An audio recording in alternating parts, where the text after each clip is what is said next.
Yo, it's your boy Ryan, Northwest Sports Fanatics. Back at you with a new video. Today is Sunday, October 5th, 2025, with your boy Ryan and the Northwest Sports Fanatics. Make sure you guys subscribe to the channel. Smash that like button either now or on your way out. Donate to your boy if you can. Cash App $ORIONNWSF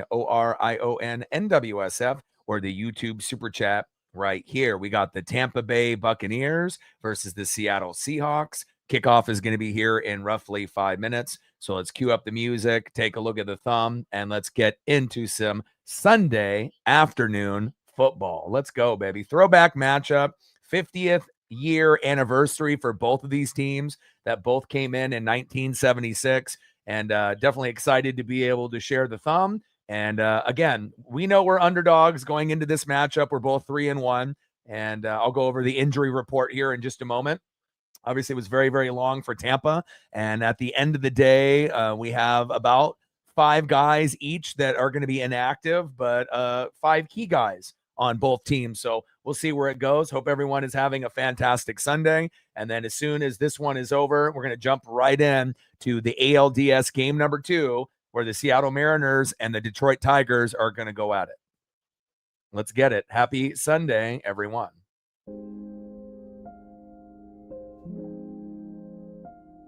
And on the thumb, on the left, you know what it is. Gonna bake. It is Baker Mayfield, looking good in those whites. I think the white throwback uni is much better than the orange and white. This one is the best that they have. And on the right, look at JSN. Unbelievable. You guys have one of the best throwback unis in the game as well. The helmet's beautiful. The jersey's beautiful. Everything is top tier. And we got Baker Mayfield on the left and JSN on the right. Beautiful. This one turned out really good, and definitely excited about this matchup here today. And as far as inactives, pretty much almost my whole secondary. You know, Benjamin Morrison, corner, out with a hamstring. Christian Izian with a quad, safety, out, not ideal. Jamel Dean, my nickel corner, with a hip, out. And then the 2 biggest ones that are going to be huge for us is Bucky Irving, our RB1, is out, and Mike Evans, our wide receiver 1, first ballot Hall of Famer, is out. So, you know, pretty much my whole secondary, and then a wide receiver 1 and an RB1. That's going to be huge. And then as far as the Seahawks, you got Jared Ivey, linebacker, coach's decision. Devin Witherspoon, inactive with the knee. That one obviously will hurt just like my secondary. Cody White, coach's decision, wide receiver. And then the other 2 will, you know, somewhat be impactful, you would assume. Julian Love, safety, hamstring. And then you got DeMarcus Lawrence with the quad. So I feel that my injuries are a little bit bigger, you know, at this moment with, you know, how good Mike Evans is, how good Bucky Irving is, and then obviously Morrison, Izian, and Jamel Dean. These guys are starters. So again, we definitely have depth. So I know, you know, we're going to be able to hang tough, but this will be a good opportunity for the Hawks to take advantage of my beat up secondary, and also, you know, taking advantage of no Mike Evans and no Bucky Irving. But with that being said, I do have Rachaad White and a few other guys behind him that can get the job done. You know, Rachaad White was our RB1, you know, for quite a few years until Bucky Irving came along and took the job away. Had a great season last year, but obviously with the shoulder, and he's got some leg issues as well. Bucky will be out probably for a couple weeks. And thankfully, you know, Chris Godwin is back, right? Tristan Wirfs is back. They missed the first month. And Emeka Egbuka looks like he's going to be Rookie of the Year. So obviously that's going to be the guy that will take Mike Evans' spot once he retires, possibly after this year. And Godwin is getting close to being on the way out as well. So definitely going to be a fun matchup with Sam Darnold finding a new home, doing a good job early on. Obviously, with Kubiak and a new offensive coordinator, we didn't really know how good, you know, they were going to be this year. But obviously, if you watch preseason, and I try to watch all of Oregon and Seattle sports, Seattle was very good in preseason. So we said, okay, if this is going to translate to the regular season, this team has a chance, you know, to compete with the Rams and the Niners for the NFC West. And they look like a playoff team. So again, I know that this is going to be a battle. It's going to be a war. Seattle is favored by 3.5. Now I feel that, if we didn't have Evans and Bucky, I think it would be a little bit lower. If we had Mike Evans and Bucky playing, maybe it's, dead even, or maybe it's Seahawks by 1.5. But either way, I'm looking forward to a battle. Shout out to all the Mariner fans that are Hawk fans in the room. You guys have a special team this year, and I believe that we do as well. And again, we know the Eagles are great, even though they're trying to hang on here late against the Broncos, who got a 1-point lead, 18-17. And it would be amazing to see the Broncos get the upset. But again, Eagles are great, right? The Lions look great. Seahawks and obviously the Buccaneers look good. Green Bay Packers have had an up and down season, but they should be in the mix, you would assume, at the end. And again, you got the Rams and you got the Niners kind of hanging around. So the NFC West has got 3 teams that are going to be battling it out. Hawks, Rams, Niners. Someone's going to win the division. And out of those 3 teams, you're probably going to get 2 that make the playoffs. More than likely the Hawks and the Rams, I would assume, but you still got to give the Niners credit with all the injuries they've had, and obviously getting the job done against the Rams late, obviously on that matchup that we did on Thursday night. So you can't count the Niners out with great coaching and great discipline and a good O-line, but at some point, those injuries, you would assume, are going to come back to bite them, unless they start getting some of their guys back that end up being healthy. So definitely the NFC is up for grabs. Eagles, Packers, Lions, Buccaneers, Seahawks, Rams, Niners, and we'll see if we can add a few other teams like the Falcons and a few others as the year goes on. And we know the Buffalo Bills obviously are king in the AFC. The Chiefs and the Chargers are mixing it up in the AFC West, as well as the Denver Broncos. Ravens are going down. Steelers are going up with Aaron Rodgers. And obviously you got to give credit to the Jacksonville Jaguars and the Indianapolis Colts playing some good football here early in the first month and a half. Man, JSN and company, everyone looking good in those Hawk uniforms. This is going to be the most stylish game out of any game that we have this year. Seahawk, throwbacks are, top 3. I think Buccaneers are top 5. Obviously, the Eagles got the Kelly Greens in the throwback, and there's a few other teams, that got some pretty good-looking throwback unis. But I don't think you're going to get a matchup of 50th anniversary, Seahawks and Buccaneers coming in the same year, 1976. We're both 3-1. We're both hungry. We both are stylish. We both look good in our uniforms. And if you look good, you feel good, you play good. Let's go, baby.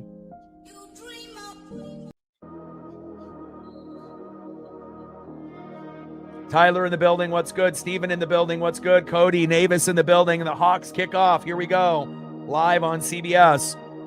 And the Bucs end up fumbling the bag early, and that turns into a touchback. Got to be better. And definitely looking forward, to the Mariners going against Scooball. We've beaten them twice, so we shouldn't be intimidated or afraid. Everyone on the team, ended up hitting a goose egg. Going like 0-32, and they had Julio and Cal with 3 hits each. So, something's got to give. We need other guys to step up. And let me refresh the scoreboard here. And here we go. Rachaad White in the backfield. First down and 10, man in motion. Baker, hands off to Rachaad White. Breaks 1 tackle, but not the second. Great defense there by the Hawks. Loving the jerseys, loving the helmets for both teams. It's a very, very stylish matchup, and this is something that we should do, every year if we play each other. Whenever we do play each other, obviously we're not going to play each other every single year. It rotates, every year between the divisions, but it also depends on if you finish in the same spot, first place, second place, and then you typically play that team the following year. Let's go, baby. Let's get it. Buccaneers, Seahawks, 2nd down and 11 after a loss of a yard there by Rachaad White. And a throw towards the sideline, caught. First down, Bucs. Let's go. Baker Mayfield drops it to Cade Otton, the former Washington Husky. We got some Huskies and Ducks on the Bucs, which I absolutely love, representing the Pacific Northwest. Down to the 27. First down and 10 at the Seattle 41. Let's go. Baker Mayfield gonna bake. Little checkdowns, little deep passes. We're gonna get it done. A nice play action fake here by Baker. Wide open, baby. Let's go. First down, Buccaneers. Let's go. Cade Otton, baby. Let's go. And again, it's a must-win game for the Mariners against Skubal, and again, when you have the rest of the team go 0-32, and then Julio and Cal get 3 hits each, that's not going to get the job done, and we know how Vargas likes to choke it up, so we got to be better today. Nice job there by Baker Mayfield, wheeling and dealing. Let's go. I am going back-to-back today. First down and 10. Man in motion, Baker under center. Play action fake, little check down. Rachaad White is there, and not having Bucky Irving and Mike Evans is going to hurt, but we have enough talent to compete with the Hawks here today, even though they are 3.5-point favorites. Both teams are hungry. We both want to win our divisions. We both want to make the playoffs. But again, not having our RB1 Bucky Irving, who's like a Jahmyr Gibbs, he's a stud, top 10 running back. Mike Evans, still a top 20 wide receiver. Sometimes plays like a top 10, sometimes like a top 5. And again, he will be a first ballot Hall of Famer. And thankfully, we have Emeka Egbuka, obviously from the Ohio State University, that stepped up this year. Handoff up the middle. And Rachaad White again, rumbling and a bumbling. And a 5-yard gain, 3rd down and 1 for the Bucs. Let's go. Yeah, I think that Kirby pitched great. He only had one bad pitch that gave up the 2-run jack to, Kerry Carpenter, but he pitched great. The bullpen was great, except Vargas. And again, we should have had maybe Leo Rivas out there playing D instead of Polo. Polo's a liability at second base. Same thing with Gino at third sometimes, and Randy in left, but Randy played well. So did Gino at third. Handoff up the middle. First down, Buccaneers. There we go. Bucs look good here early, with the offensive line starting to get healthy, having Tristan Wirfs there. And again, we're hungry, and we understand how hard this game is going to be. And, we played pretty good against Philly in the second half, but we didn't do good in the first half, and we were able to get a touchdown in the first half. I think we would be undefeated right now, just like the Hawks probably feel the same thing when they lost to the Niners week 1. You felt like you should have won that game. And again, sometimes games slip through our fingers, but you can always get payback later in the year. Shotgun set, play action fake, bootleg, Baker looking, little check down, wide open. First down, Buccaneers. Move the chains. Let's go.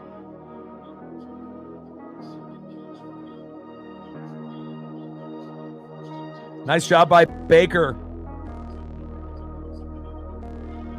Nice job by Cade Otton. And Cade is a guy, former Husky. He's an underrated tight end. To me, he's a top 12 tight end, and sometimes he'll end up playing, like a top 8. Let's go. And we got backups that can get the job done too. 4 for 4 for Baker, 56 yards. Good start here. Seahawks defense reeling just a little bit. Baker, fake, another fake, check down. And great defense there by the Hawks. A nice gang tackle.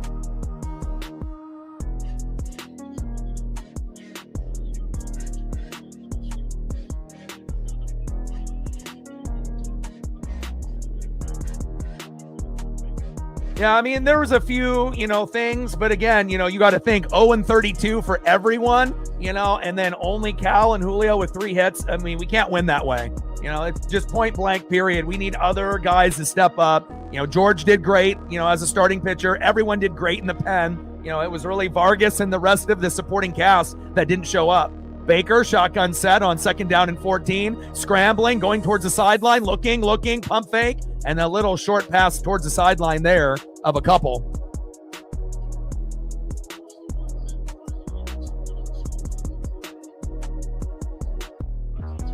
And again, plenty of weapons for the Bucs here, and this is definitely going to be a challenge. Also, it'll depend what kind of zone and man-to-man that we get from both defenses since we have injuries.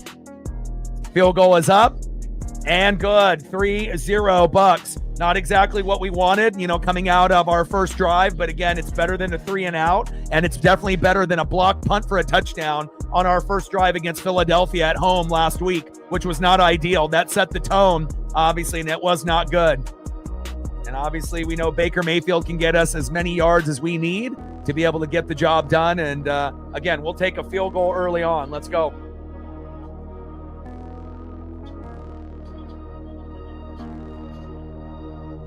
See, Broncos up by 1 on the Eagles with 1:14 left. That would be a big win for them.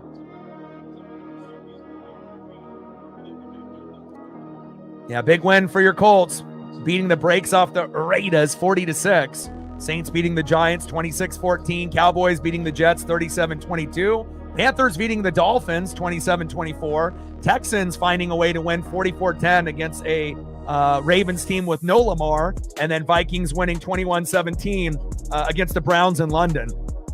But I did think Dylan Gabriel did okay, for his first start for, the Browns quarterback spot. But the Browns have a lot of issues other than just, who's their quarterback out of the 3 or 4 guys that they have options with.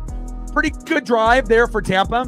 And Chase McLaughlin with that kick up and good 3-0 here early with Tampa. And again, as soon as this game is over, I should have about maybe 30 minutes. And then we'll be jumping into ALDS game number 2, Scooball versus Castillo. And I like our chances. We've beaten Scooball twice this year. Our problem isn't against elite pitching. It's against guys that are like 1-10 with ERAs of 9 and rookie pitchers making their MLB debut. We have more struggles with guys like that playing down to the competition instead of playing up. Now, is it possible that Scooball goes off and throws for 10 to 14 Ks? Of course it is. We know he's probably the best pitcher in the game right now, other than Skeens and Crochet. So we know that, he's the man, but we have kind of had his number. He is from Seattle University, so he has ties to the Pacific Northwest. And if there's a kryptonite for the Tigers and Scooball, it's us. So we just have to make sure that the rest of the team doesn't go 0-32. And, it's not just Cal getting 3 hits,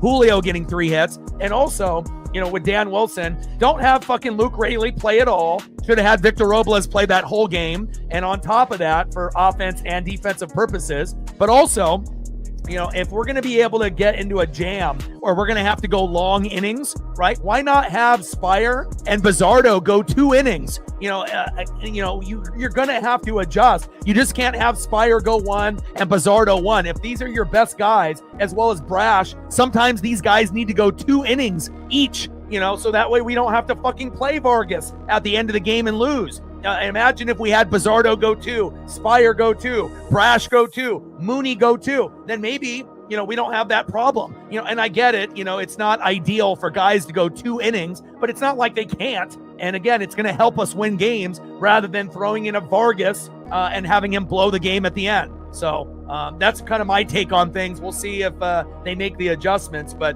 definitely, letting guys play a little bit longer would help us out so we don't have to play the Caleb Fergusons and the Vargases, the guys that could potentially blow the games for us. But, we will see.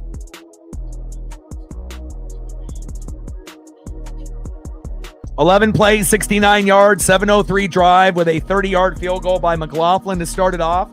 Nice job by the Bucs, and we'll see what the Buck defense will do. Secondary is beat up. Seahawks offense has been rolling. And again, 50th year anniversary, 1976 for the Bucs and the Hawks. And again, throwback uniform matchup, always top tier. And here we go with the kickoff. And short return there.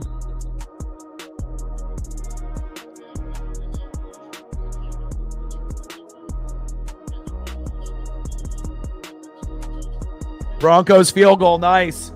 My best friend is a Bronco fan, so I said, hey, good luck today. It's going to be tough, but you have a chance, especially with good defense. But the Eagles got 26 seconds left. Keep me updated on that, please. Keep me updated, Navis, on that. All right, here we go. First down and 10. God, those Hawk uniforms look fucking amazing. Helmets, the fucking jerseys, the pants. Oh, looks like Bucs went off sides. Free play for Darnold. Nice catch there. And a big first down, Hawks. And that's going to be on Tampa unless we have offsetting penalties here.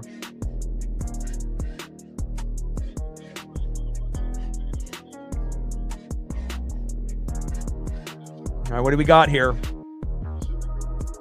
Rolstad is the lead ref here in this matchup in Seattle. Beautiful weather. Lots of people are going to be very juiced for the Hawks and the Mariners. Hard count and jump to the defense here. All right, 2 fouls on the play. Offsides. Obviously, we saw that. Wow, offside on the offense, too. Wow, they're offsetting. I don't know if I saw the Hawk player unless he was lined up in the neutral zone, but that's weird. You usually don't see offsides on both. It's usually, okay, you do the hard count, Darnold, and he got him to jump, and then somehow, some way, one of the Hawk players ended up doing it at the same time. I don't know about that. I think that was just kind of on Tampa. I don't think that should have been both, but, it is what it is. If the ref says he saw both guys jump, then, but that's typically not the case when you watch football. All right, here we go. 1st down and 10. Handoff. Nope. Play action fake. Darnold going deep. Down the sideline. Cooper Kupp. What a catch. 24-yard gain. 1st down, Hawks. And again, we know how good Cooper Kupp has been from Eastern Washington. He's a hometown kid. Won a Super Bowl with the Rams. Arguably had one of the best wide receivers of seasons of all time. Even better than Jerry Rice in that year that they won. And again, Cooper Kupp coming into the clutch. Handoff, bouncing it to the outside. Kenneth Walker III. And that's a 1st down, Hawks. Wish I had my RB1 in Bucky Irving. Great job by Kenneth Walker III, another running back that I do enjoy watching. Nice job by Walker.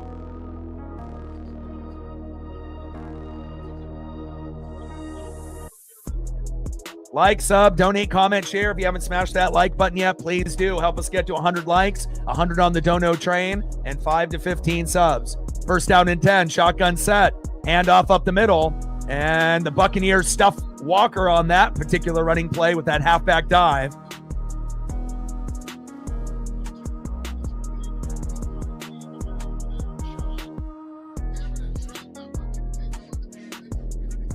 Three seconds left with the Eagles. It looks like Broncos are up by 4, and they do need to be able to score a tutty to win. I'm hoping the Broncos can end up getting the Eagles their first loss, so that way eventually we'll have everyone with a loss, but we still got to wait on Buffalo as well. 2nd down and 8, halfback toss. And Walker rumbling and a bumbling, running over one of my Buccaneer players there. Beautiful run.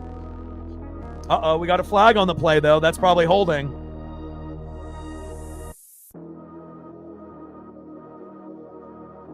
Holding. Holding on the Hawk offense.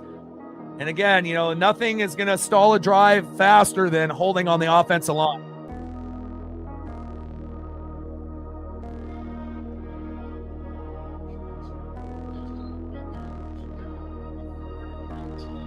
Zabel. I love him.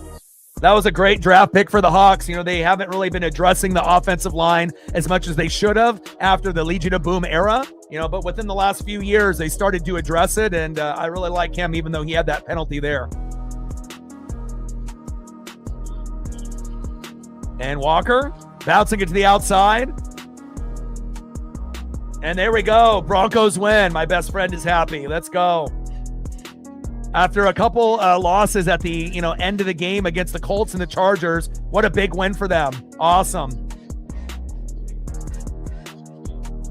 Told him he had a chance today. That defense is the real deal.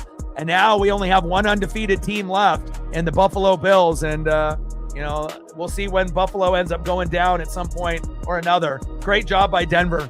Whether you're, a Denver fan or an Eagle fan or neither, it's nice to be able to see the competitiveness in the NFL. And there's a lot of parity. Nice pass. Nice little slant route there from Darnold. JSN there.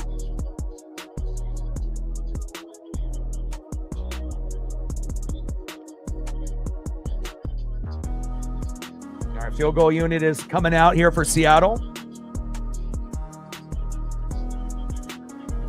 Yeah, Buffalo may have to wait a while to go down. Depending on who they play in their schedule, but at some point they will. No one's going to go undefeated. Myers is 9 for 11 with a long of 56 in 2025. 4th down and 3, 44-yard attempt. Kick is up and wide left. Wow, unbelievable. He missed it. No good. Wow. I thought we were going to have a field goal party here, but Jason Myers with a rare missed field goal. Tampa still up 3-0. Wow. Yeah, they're not going to lose to the Pats. And then obviously after I do the ALDS game number 2 between the Mariners and the Tigers, Castillo versus Scooball, which we are going to win.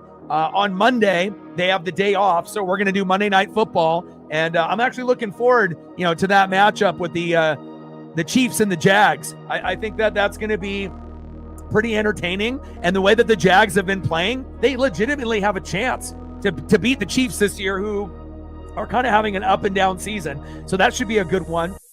And then obviously games 3 and 4 in Detroit will be on Tuesday and Wednesday.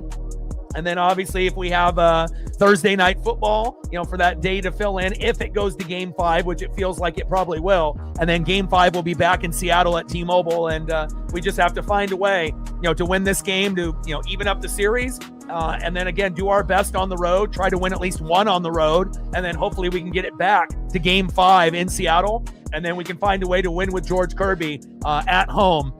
We have a way for the dramatics, and I know it's going to be tough. Scooball is going to pitch twice, and he'll probably pitch against Kirby in that game 5. But again, I wouldn't want it any other way. And again, it's a team effort, and you can't have just Julio go for 3 hits. You can't have Cal go for 3 hits, and then the rest of the team go 0 for 32. You can't score 2 runs and think you're going to win. And as much as we like to root for guys like, Rayleigh and Vargas, these guys shouldn't be playing, period. I would rather have, almost anybody else, out there playing, and again, Luke isn't good enough to be on this roster. Anybody is better than him at this point. He's like a Dylan Moore. He shouldn't even be on the team right now. And then as far as Vargas, if you're going to use him, I wouldn't, again, just based on, he doesn't have any trust. And again, if that means if Bizzardo and Brash and Spire have to, tough it out and go 2 innings and he doesn't play at all, I'm okay with that, again, because you have a bigger chance of him fucking up the game like he did last night than anybody on the team. And we know Brash hasn't been that trustworthy either, but overall, we trust Brash more than we do Vargas. And there's no doubt about that. Brash is still one of the top 3 in the pen, with Spire and Bizzardo. Vargas is the worst player in the pen, no doubt about that. And we know Mooney is great. And we know we can't have Mooney pitch every day, and he can't pitch more than 1 inning every day, but, we'll see where it goes. All right, here we go. Shotgun set on 1st down and 10. Baker, he's baking. Got a man. Going deep. And incomplete. Good coverage there by the Hawks.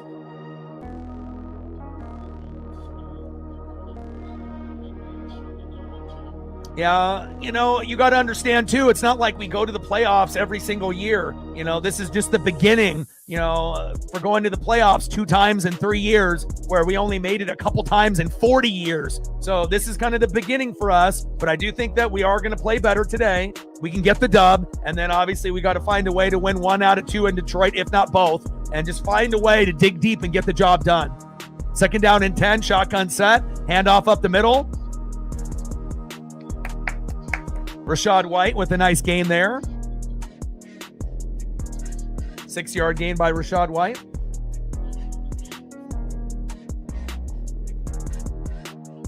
Third down and 4 for the Buccaneers. Let's go. Let's keep marching. Yeah, but I wouldn't use Rayleigh or Vargas in the entire postseason. They're just not worth it. You're not gonna get any production out of Rayleigh, offense or defense. And Vargas is a liability, period. Shotgun set, 3rd down and 4. Baker avoids the sack lunch, uses his legs, pump fake. What a run! Sliding in safe. 1st down, Buccaneers. And again, to be able to be blessed, over the years, to have like a guy like Brad Johnson with John Gruden, Jeff Garcia, after he left the Niners, and then to be able to somehow, some way, end up getting a guy like Tom Brady, and then to get a guy like Baker after that. He's the perfect guy for this team. Fiery, confident, and obviously has gained the respect of his teammates and everyone in the league. A lot of guys that go first in the draft and go to Cleveland, their career ends. And again, I'm glad that Baker got the hell out of there, and I'm so happy he's my quarterback. 1st down and 10, man in motion. Baker, hands off, up the middle. And White with a short gain there. And again, Baker was immature, in college, and he was immature when he was in, Cleveland. But then when you end up getting married and you end up having a kid, I don't know if Josh Naylor had his baby, but at some point, congratulations to him. But it does change you. It changes you as a person, as a man and a woman once you become a parent. And, sometimes you can't be as selfish, with your choices. You have to think about family. And Baker definitely has fit in perfectly with this roster. Nobody else I would rather want. 2nd down and 9, shotgun set. Baker towards the sideline, caught. Emeka Egbuka, baby. 1st down, Buccaneers. Love me some Emeka.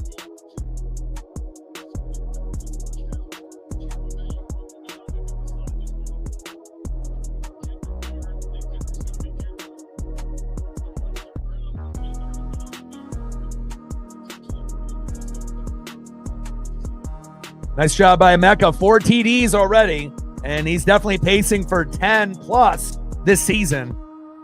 Should be able to get Rookie of the Year if it's not Tyler Warren, but those guys have been amazing. Nice little dive there. Look at the cut. Nice tackle there by the Hawks. Cam Johnson there with the short gain.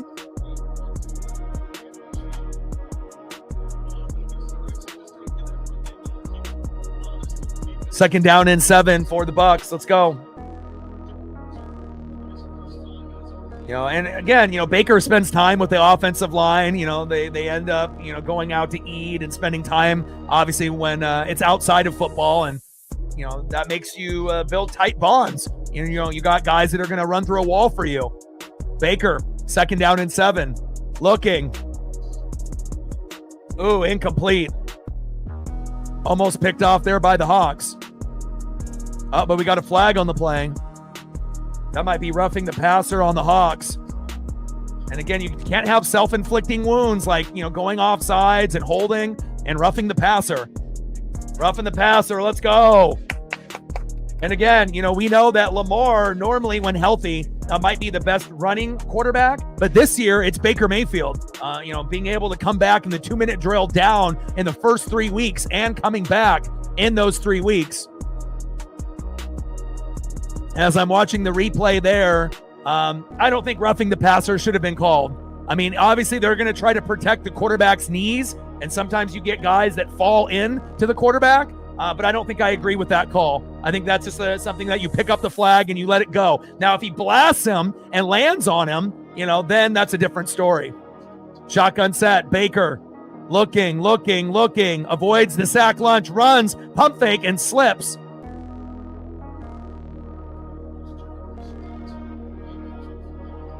Three-yard gain there on the play. And the clock is ticking down, and that is the end of the first quarter. 3-0 Bucs. Good first drive by the Buccaneers, even though with no Bucky Irving, our RB1 is out, Mike Evans is out, our whole secondary is out besides Antoine Winfield Jr., but we're finding ways. The offensive line, obviously with Tristan Wirfs finally back after missing a month, and also having Chris Godwin back, feels good. Myers with the missed field goal, and Bucs, we're fired up. Baker getting the team ready. Let's go.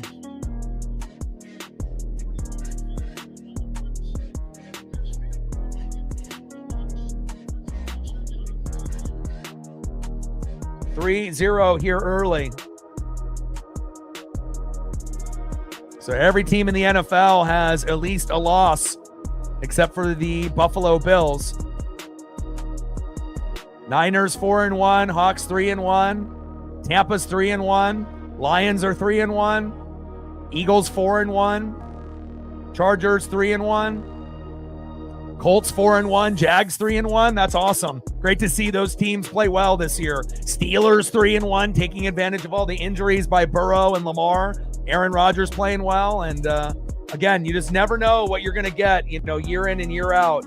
Obviously throughout the NFL season, not every great elite team is going to be in the playoffs. Sometimes injuries or poor play, ends up happening. I don't think we assume that Derrick Henry would be fumbling in the first game, in the second game, in the third game. Like, Derrick Henry's not a guy that typically fumbles. And then on top of that, we're not used to Lamar getting hurt on top of all the other guys. But again, for every great team, you got to be hot, you got to be healthy, and you got to be disciplined. And there's definitely going to be other teams in the division that will be ready to pounce and capitalize, just like Aaron Rodgers with the Pittsburgh Steelers. Now, how good are the Steelers? We don't really know just yet. We have to kind of continue and monitor certain teams in the AFC and the NFC. But to start off, with a record with only one loss in the first month, it's pretty damn good. So we'll see kind of how it all breaks down. 3-0 early lead here for the Bucs.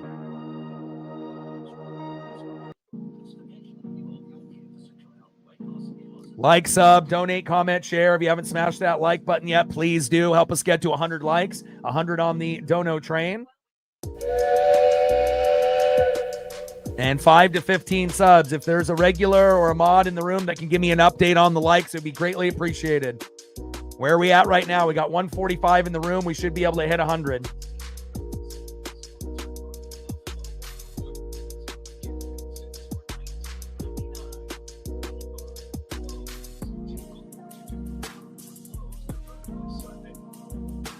Naylor's wife is still in Arizona. I thought they were supposed to have the baby yesterday, but I guess, obviously childbirth has complications, so we know. We got 149 in the room. Come on, Bricks. Help me out. Others in the room.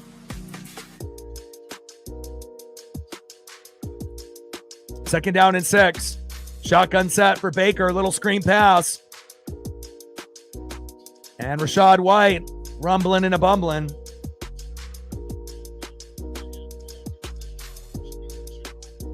All right, 32. We got 143 in the room. Let's go. Cody says we're at 32. 18 more to get to 50. Let's get to a hundo.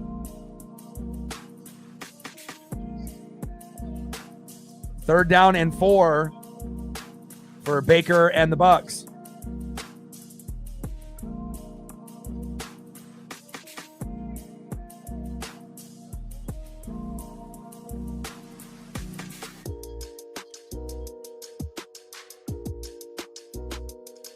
Shotgun set, Baker, little check down. And incomplete. Field goal unit is coming out. Field goal is up. And good. Nice job by Chase McLaughlin. We'll take that. 6-0 Buccaneers. Let's go.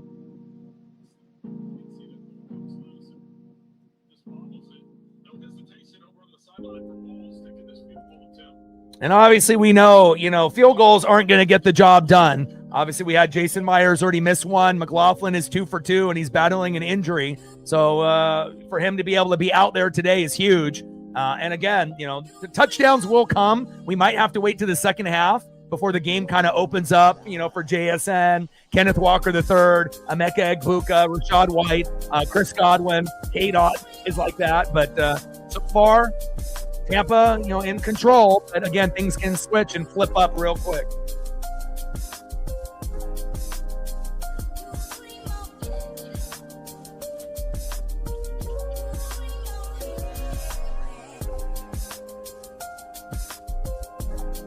Yeah, give me updates on any of the scores that are going on in the NFL and anything that's going on the MLB side. Obviously, there's only 2 games on today. Blue Jays and Yankees. I assume Blue Jays will win again. But again, not saying that New York is not capable, but we'll wait and see. Appreciate that, Jerry.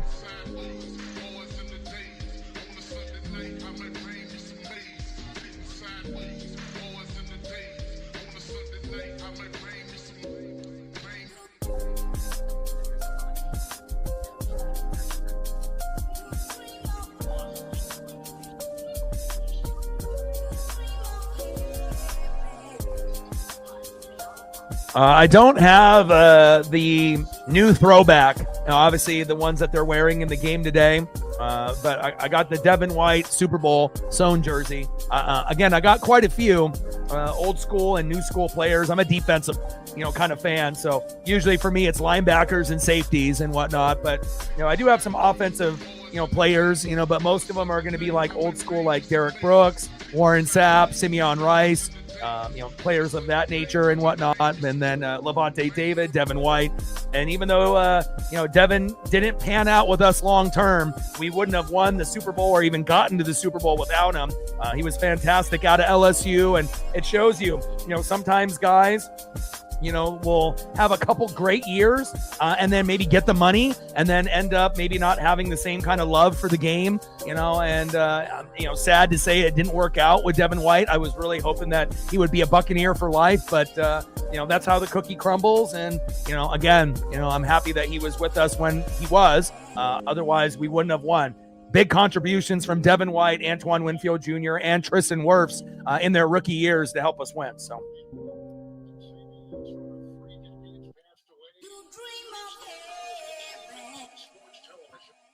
I have the old school Levante David rookie jersey, that they don't obviously wear anymore. And I have a Doug Williams orange throwback, but orange doesn't really look very good. Anytime you see an orange jersey, it reminds me of like the Tennessee Volunteers, which is nothing wrong with that, but it doesn't really look good on people. It's just not a very good looking jersey. But the white version of the Bucs jersey with the orange, numbers and whatnot, that looks fire. But the orange and white, not so much. It's still an okay throwback, but to me, it's all right. But the white is clean. Short return there. Yeah, I love me some Rondé Barber, John Lynch, and obviously I've been a Buck fan since 1995. So, I've been a fan for 30 years, so it's not something like I've been a bandwagon fan since like the Brady era or something like that. I don't even own a Brady or Gronk jersey. I never bought one. I'm more defensive oriented anyways, so love me some Mike Allstott, absolutely. My favorite offensive player of all time, as far as my team. Darnold on 1st down and 10, throw to the sideline.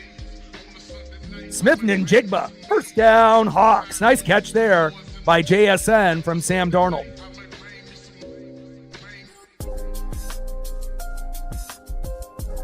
Oh yeah, nice thunder and lightning with work done in Mike Allstott.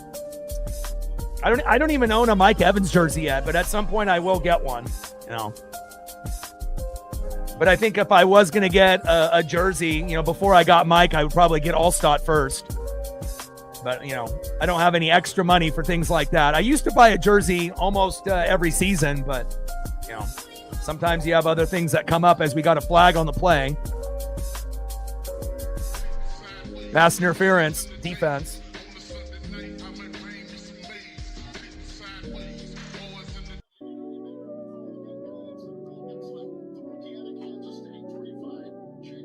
And Jacob Parrish, the rookie, getting picked on here. And again, we got 3 Buccaneers in the secondary that are out. So there's going to be some PI. There will be some fuck ups, just because you're going, deeper into the depth chart with guys that don't have the experience. Darnold, hands off, and a nice tackle there by the Bucs. Levante David, my boy, my favorite player on the D, not named Antoine Winfield Jr. Let's go. And look at the quarterbacks in the 2018 draft. Baker, Darnold, Allen, Lamar, and only dud was Josh Rosen. And obviously the Cardinals, that doesn't surprise anyone. They don't make good decisions most of the time. But Baker, Darnold, Josh Allen, and Lamar, let's go. And again, it used to be just Josh Allen and Lamar, but now Darnold and Baker are getting love, and it's great to see. Obviously we know Baker came from Oklahoma and Darnold came from USC, and it wasn't always pretty for both of those quarterbacks early in their careers, but they've definitely found a home in Seattle and Tampa now. Oh, popped up, incomplete. Good coverage there by the Buccaneers. Darnold, intended receiver JSN, dropped with a big pop by Antoine Winfield Jr., and that's what he does. Yeah, Vita Vea would be dope as well. I would agree with that. There's quite a few guys. Wirfs I would buy. Vita Vea, obviously I would buy. Levante David before he's gone. Obviously Antoine Winfield Jr. There's some key guys. And then you got guys like Evans, Godwin, Emeka Egbuka, Bucky Irving. There's so many options with this team. And then obviously if you go throwback, there's plenty of guys there. I don't have a Lynch, a Barber, or an Allstott, but maybe one day. And a nice shovel pass there, going to the sideline. 1st down, Hawks. Beautiful run there by Kenneth Walker III. But I got a Simeon Rice, I got a Sapp, I got a Brooks. I got some of the old school guys. Flag on the play. Oh, is that a hold on the Hawks? Man, they got to stop doing these self-inflicted wounds. Come on, Seattle. Ineligible man downfield by Seattle. Tough break. Yeah, Vita is the closest thing to Warren Sapp that we've obviously had in years. But I like linebackers and safety the most. So, I would probably lean more towards Antoine Winfield Jr. and like Levante David, based on this current roster. But Vita would definitely be in the consideration after those two. 3rd down and 17. Bucs fan since 99. Nice. Dill Ferreira, Rondé, Sapp. Yes. Awesome. Yeah, I've been a fan since 95. As soon as Sapp and Brooks got drafted, I knew it was for me. And a little check down there. And nice tackle, about 5 yards short of the first down marker. Hawks are going to punt. Buck defense stepping up big. And again, there's a good chance that both of these teams will be in the playoffs. It just depends on who's going to win between the Rams, Niners, and Hawks. Nobody knows yet. 2 out of those 3 will make the playoffs. And then obviously on the NFC South, Bucks are looking for their 5th NFC crown, which they should get. Obviously, we know the Falcons, Panthers are up and down, and obviously the Saints, not very good this year. So, we should be able to run away with the division at some point, but we're going to have to earn it. Yeah, Dungy was a great, obviously, drafter and evaluator. And then obviously we got Gruden to kind of put us over the top. And we're one of only 2 teams that have gone to 2 Super Bowls and win both, us and the Baltimore Ravens in that Ray Lewis era. 38-yard punt there by Seattle. And the Bucs up 6-0, and we're looking for a tutty. I'm looking for Baker to Emeka Egbuka, or possibly Chris Godwin or Kate Otten. Let's go. Cousins played at UVA. Nice. Yeah, Dunn was an animal back in college. There's no doubt about that. Steve DeBerg. Yeah, that's when you're going back. Yeah, the Vinny Testaverde. Hell, even Steve Spurrier, the good old ball coach, before he went to the Gators, he was our first quarterback in Tampa Bay in 1976 when we went 0-26. We didn't even win a game in the first year and a half. But a few years later, they ended up making the NFC Championship game. So Ricky Bell and, we had Leroy Selman. So again, even a little bit before my time, before I was born, because I was born in 82, but I've been watching sports since 85. So, I've been, pretty deep, with a lot of my teams for all these years. But again, Tampa, getting Tony Dungy and obviously having Monty Kiffin, that was a special era. And again, to be able to get guys like Rondé, John Lynch, Derek Brooks, Warren Sapp, and then bringing in Simeon Rice later, and then having guys like Mike Allstott on the offense on top of, Brad Johnson, with Michael Pittman, on top of Keenan McCardell, on top of Keyshawn Johnson, and getting him to come over with Joe Juravicious, Ken Dilger. We had ourselves a pretty nice squad. And again, if you think about defense, you think about the Bucs.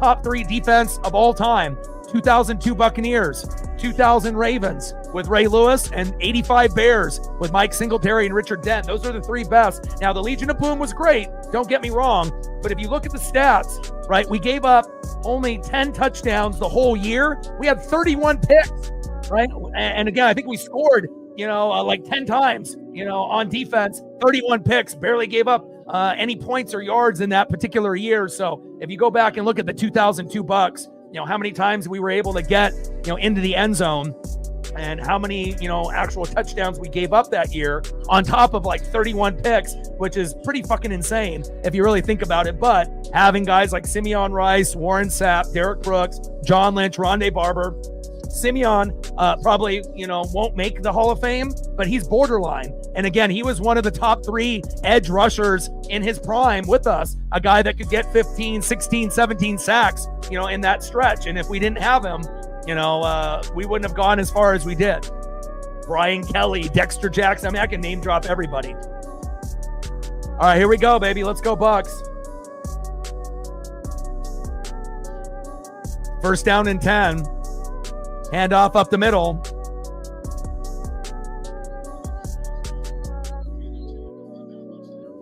And Tucker there, who's kind of more of the fullback role for us, change of pace back. He's kind of a bruiser, compared to, Rashad White. Their kind of frame is similar. It's not the same as not having Bucky Irving, who's kind of like a Jahmyr Gibbs, more electric, more explosive. But we have two capable guys, at running back with Tucker and White that we can, hang around. And again, Baker can use his legs. He's the best running quarterback in 2025. And eventually Otten, Godwin, and Emeka Egbuka will get the ball. Baker in his own end zone, check down, and short pass. Tucker, third down. And this looks like it's going to end up turning into a punt.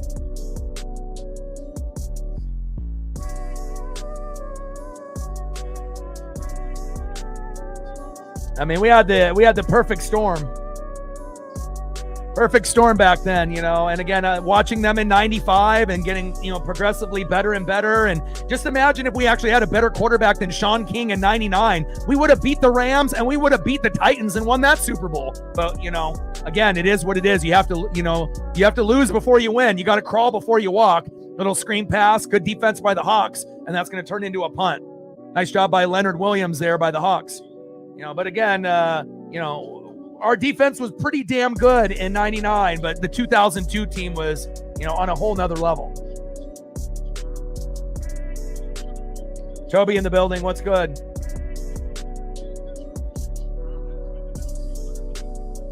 And we definitely need a new punter and a new special teams coach. Again, when you get blocked field goals and blocked punts and they get returned for touchdowns, not ideal. I already knew after that block punt turned into a touchdown on our first possession against Philly, we were going to lose. You can't have something like that happen after Philly blocked a field goal against the Rams in the previous week and won the game on the last play of the game. You can't have special teams end up being the factor.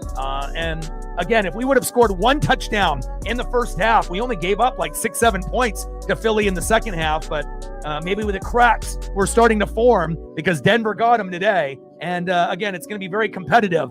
Bucks, right?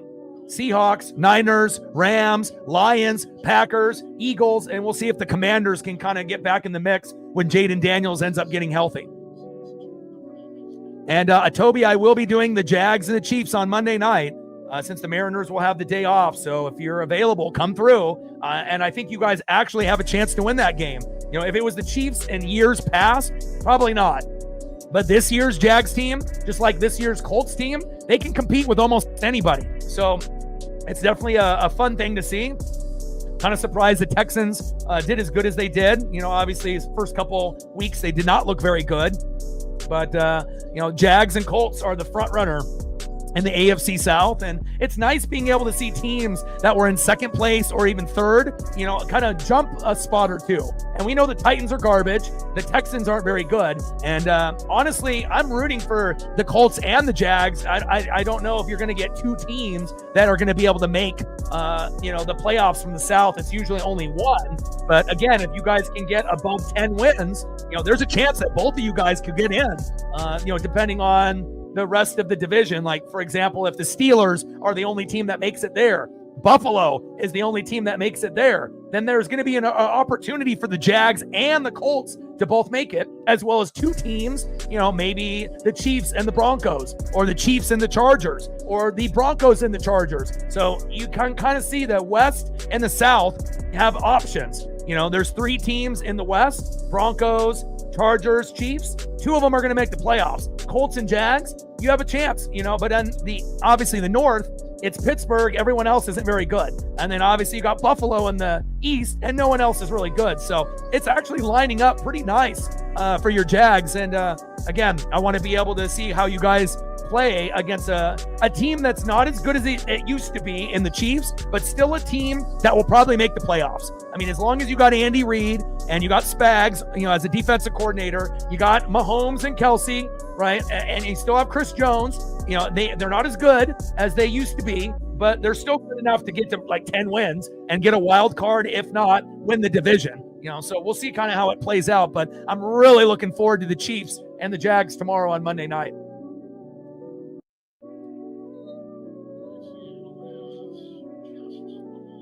Yeah, chipping any type of merch is not ideal. I feel you. All right, here we go. Buccaneer defense playing great here early on. Darnold, screen pass. Blockers downfield, but the Bucs are fast. Let me tell you, sideline to sideline. And again, you look good, you feel good, you play good. And again, you know, no DK, no Lockett. But again, JSN has already proven that he can be the wide receiver one. But who else besides JSN and Kenneth Walker III can make a play? You got Cooper Kupp. He made a great catch early on. You got to get him the ball. And again, you got to be able to be a little creative with the play calling. We have 3 out of our 5 guys that are starters in the secondary that are injured. They need to exploit that halfback toss.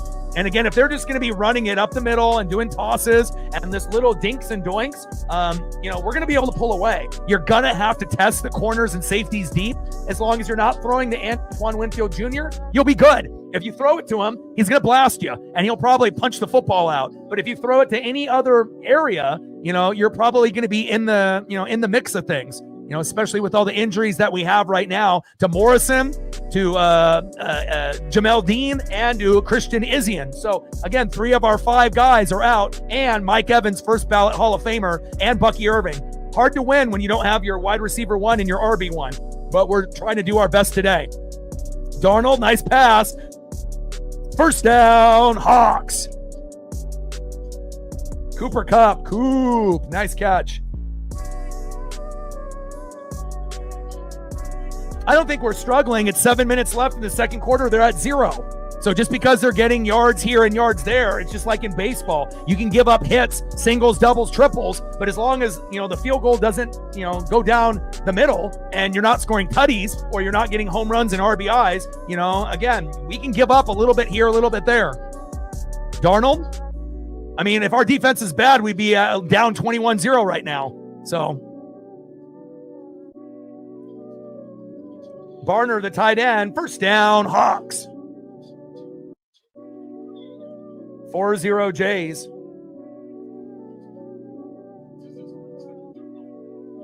And the offensive line is going to have their work cut out for them against that Buck D line, let me tell you.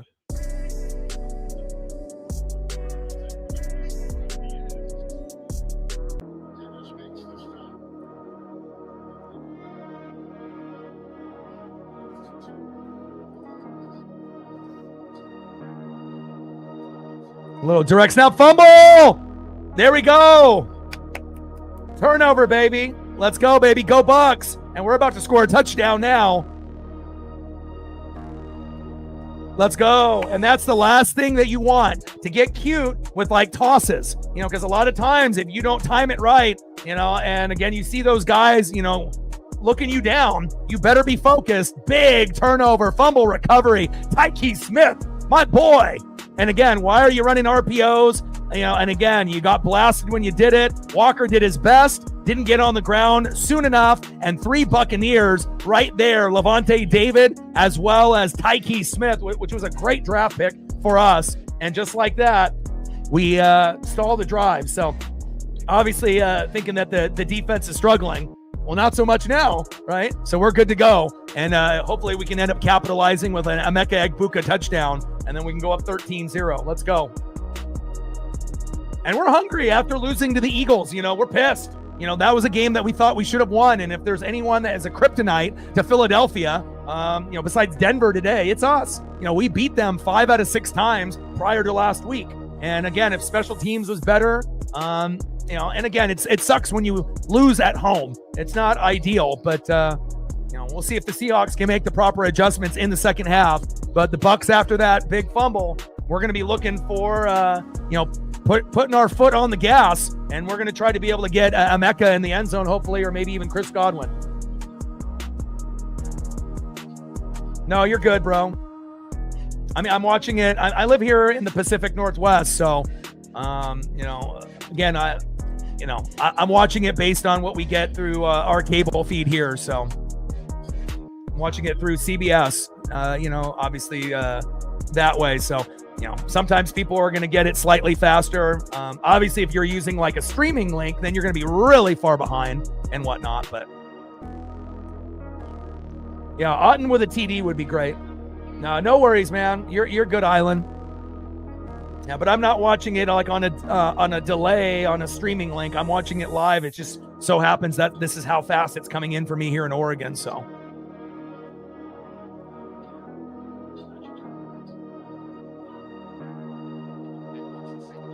Yeah, Otten is definitely an underrated tight end. I feel like he's a top 12 tight end, but sometimes he'll play, like a top 5, top 8 if he gets targets. He's a guy that can score 1 or 2 tutties. So we'll see where it goes. Like, sub, donate, comment, share. If you haven't smashed that like button yet, please do. Help us get to 100 likes, 100 on the dono train. And we're looking to gain 5 to 15 subs. We needed 40 subs to get to 22,500. And we gained a couple. Now we only need 38. And we're still looking for our first dono on our dono train.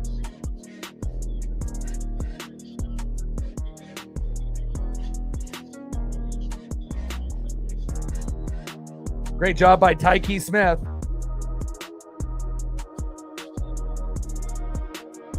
Play action fake. Baker on 1st down and 10. Down the sideline. Let's go. 1st down, Buccaneers. You know who it is. Emeka Egbuka. And again, to have Emeka and then have the Jalen McMillan, even though he landed on his head and kind of fucked his neck up in preseason, those are the guys that eventually will take over, for Mike Evans and Godwin once they end up retiring. And then we'll still end up adding more pieces. But Emeka is by far the best wide receiver in this draft class. Obviously, the Carolina Panthers have a pretty good one over there as well, but he's not as good as Emeka. And again, Emeka is starting to put up some monster numbers, and he ain't done. Let's go. 1st down and 10 Bucks. Little misdirection and great defense there by Seattle. They sniffed that one out. Big play there. 5-0 Jays. They're beating the brakes off the Yankees, huh? Yeah, and especially since we don't have Bucky and Mike Evans. I mean, if we had our full, complement, I honestly feel if the Bucks are 100% healthy, our roster is just as good as anybody's, even Philadelphia's, player for player, when everyone is healthy. But again, what a little kind of trickeration right there with Baker with the no look, flipping it behind him. I don't know if I want to get cute like that. You end up getting cute like that with plays, that'll turn into a fumble like it did for Sam Darnold. Shotgun set, 2nd down and 15. Baker, run! And a decent game there by Baker. And again, Baker is not looking to run first. It's just an option because his legs and his vision are so great in 2025. I mean, he's been able to extend plays and win games for us, not only in the first 3 weeks in the 2-minute drill, but also from the 20 to the 20. Let's go.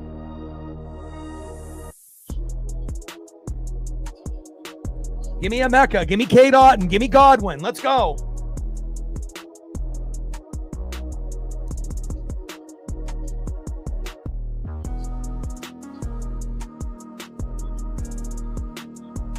Shotgun set. Baker. Little check down. Ooh, breaks a tackle toward the sideline. Wow. 1st down, Bucks.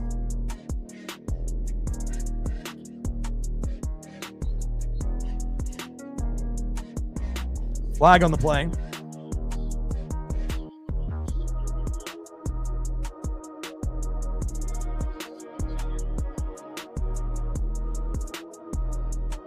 What a play by Otton, but we have a flag here.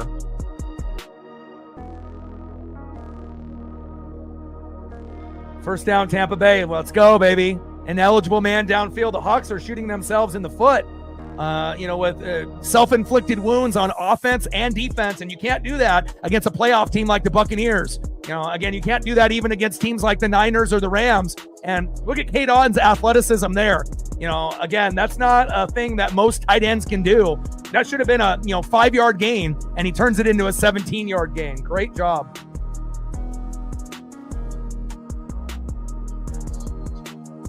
First down and 10. The Bucks are moving, baby. Let's go. Man in motion. Baker. Play action fake. Bootleg. Ooh, look at the moves. Wow. Dancing and romancing. Tez Johnson. Go Ducks. And again, nice to be able to see some Ducks and some Huskies on my Buccaneer team here. And again, Tez might be the shortest, lightest, player in the NFL. A guy that's maybe a $160, $170 wet, but again, he still can make plays like he did for Oregon last season. And again, nice to be able to give him some extra playing time with Mike Evans out. Great job. Yeah, these uniforms are so clean. I definitely would love to grab like an Antoine Winfield Jr. or like an Emeka Egbuka. Little check down. White, let's go. White again. Touchdown, Buccaneers. Let's go. That's what I'm talking about, baby. Rachaad White on back-to-back plays. Left end, 7-yard run. Touchdown, Bucks. Let's go. 13-0 after the extra point by McLaughlin is good. Let's go. And again, Seattle, self-inflicted wounds. Tampa, we're hungry. Let's go. And you gotta understand, we got more injured players than the Hawks do. You know, if you ended up looking at the list a couple days ago, we had like 20 guys on the list. And obviously only 6, ended up not, being able to participate like the Hawks. But a lot of Buccaneer players, another 13 or 14, are playing today hurt. And again, it takes a lot of grit, to be able to play hurt. And the Buccaneers are playing like they have nobody hurt today. Let's go. Great job by Tampa. We are thirsty. We are hungry. And again, when you lose to the Eagles, it makes everyone angry. And we're definitely looking for a rematch with Philly in the NFC Championship game, if we can get there. Now, we know Detroit, Green Bay, Seattle, the Rams, the Niners, and a few other teams will want to say otherwise. But I definitely believe that the Bucs have just as good of a chance as Detroit to play Philly in the NFC Championship game. Let's go. Beautiful stiff arm.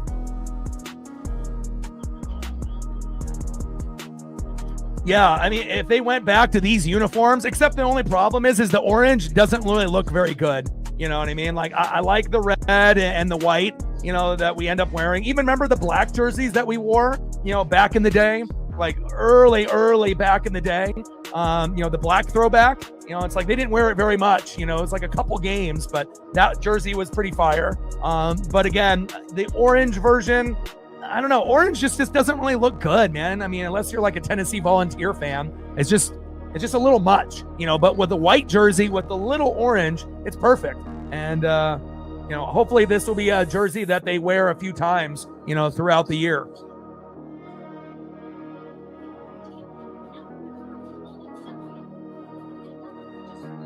Yeah, we already knew that Rachaad wasn't probably good enough to be RB1, even though he started to get better and better, as our rushing, numbers were, bottom 5, and then he started to get a little bit better. But the addition of Bucky Irving really took us to another spot last year. And then obviously having Bucky start was the right decision. And even though a guy is small, like Jahmyr Gibbs or Bucky Irving, doesn't mean they can't get the job done. They can. And obviously the Lions have, Montgomery, and, we got a few other guys like White and, Tucker to back up as well. So we're definitely in a good position here. 2:09 left in the second quarter, 13-0 Bucks. But two of the prettiest throwbacks. I think the Eagles with the Kelly Greens are pretty fire. And there's a few other teams, that have some, nice looking jerseys. New England, obviously with the silhouette of the guy, on the helmet is pretty fire. But again, you can't argue with this particular matchup. Both 50th anniversary, 1976, both teams came in. And again, beautiful start here for Tampa, 13-0 Bucks. Let's go. And imagine if we had Mike Evans and Bucky Irving in our secondary starting. What would the score be then? Would we be up 20-0? 21-0? You never know. Maybe an extra field goal, 16-0?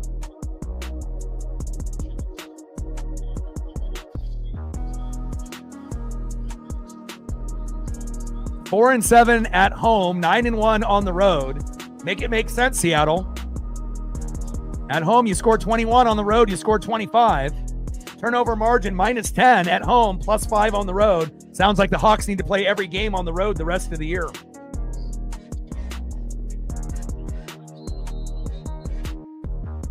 Maybe a little hangover effect from the Mariners losing yesterday.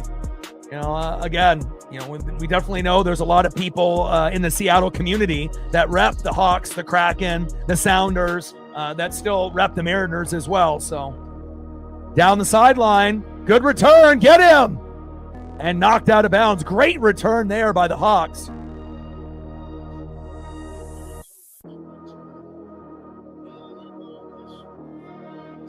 Nice 47-yard gain by Young.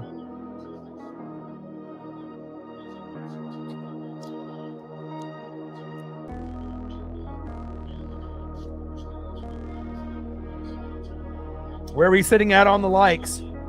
We got to try to get to at least 100. We're at 138 in the room. Like, sub, donate, comment, share. If you haven't smashed that like button yet, please do. Help us get to 100 likes, 100 on the dono train. And 5 to 15 subs. Let's go. And we'll be doing ALDS Game 2, Mariners and Tigers, right after this. Pressure on Darnold, and pass incomplete. Vita Vea with the coverage. We'll see if Vita and the defense can get a tutty in the second half, and they might be aura farming at that point with the celebration.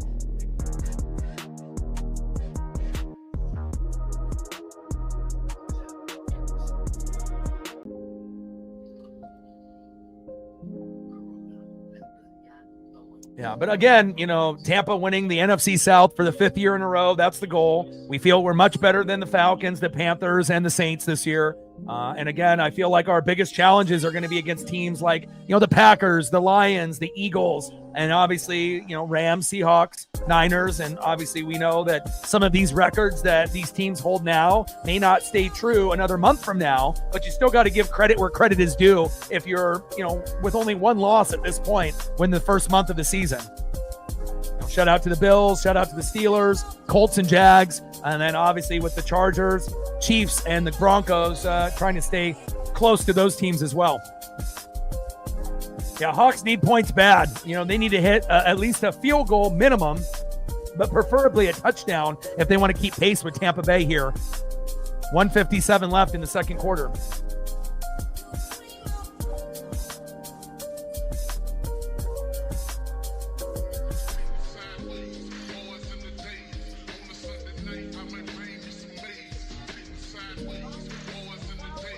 Gained a few more subs.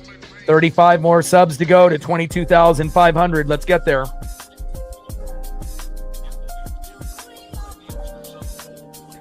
Yeah, pulling a Kyron wouldn't be good. And Kyron really doesn't fumble, that often. It's crazy to see some players that have fumbling issues. Sometimes it's on the player, and sometimes it's just the defense making a great play. So you have to remember that too. So, Derrick Henry fumbling so often early in the year is kind of crazy. And then obviously the injuries caught up to that team with Lamar and everyone else getting hurt. But again, that was definitely a game the Rams should have won. But again, the Niners, with all of those injuries, they're very well coached with Kyle Shanahan. He might not be able to coach a fourth quarter in a Super Bowl, but everything besides that, Shanahan is very good. And Mac Jones, it shows you, how good Mac is with a good supporting cast. You go to a shitty team like New England, you're going to fail. But if you go to a team that's got weapons with a good O-line and a good defense, you're going to be able to showcase your skill set. And Mac Jones has looked pretty good for the Niners, if we're being honest.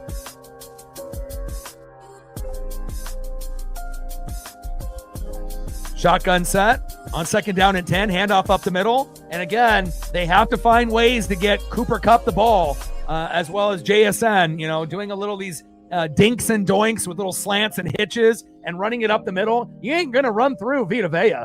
You ain't running through Levante David, and you're definitely not running through Antoine Winfield Jr. So you got to understand who you're going against. And again, the part where we're injured is our secondary. So that's what the Seahawks should be attacking, but they haven't really been doing that just yet, which is a little mind-blowing if you're asking me. But the O-line is getting pushed around by that Bucs D-line, so that's a part of the issue. Shotgun set on third down and 6. Pressure coming. And caught right there on a dime. Cooper Kupp, there he is.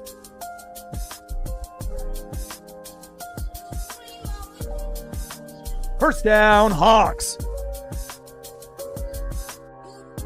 Shotgun set. Darnold. And another crossing route right in front of the middle of the field. First down, Seattle.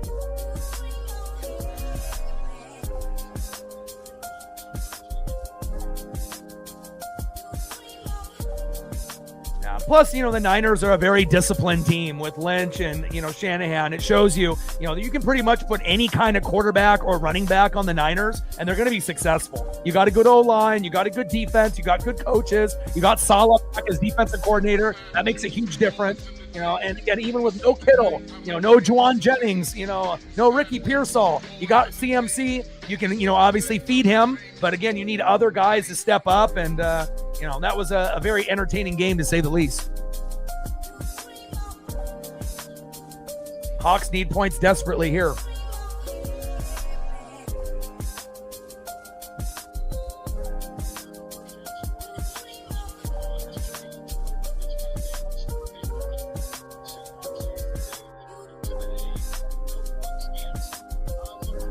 Shotgun set for Darnold. Pressure up the middle. Get him! And avoids a sack lunch. Darnold. Pass towards the sideline. Incomplete. Can't believe we missed that sack there. 2nd down and 10.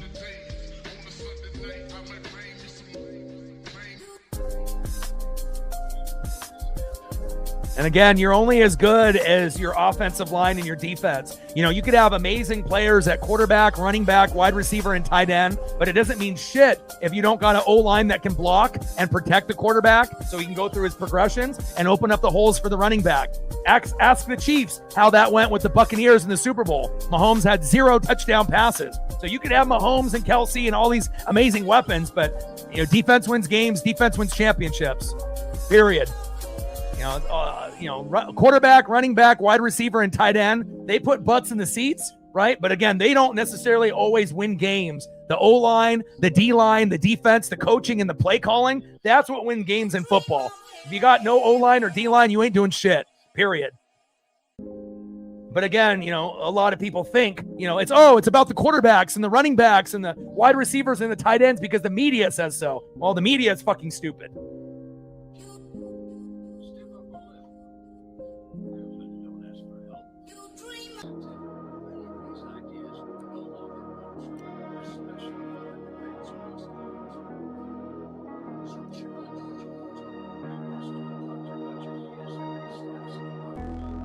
Seahawks get the ball at half.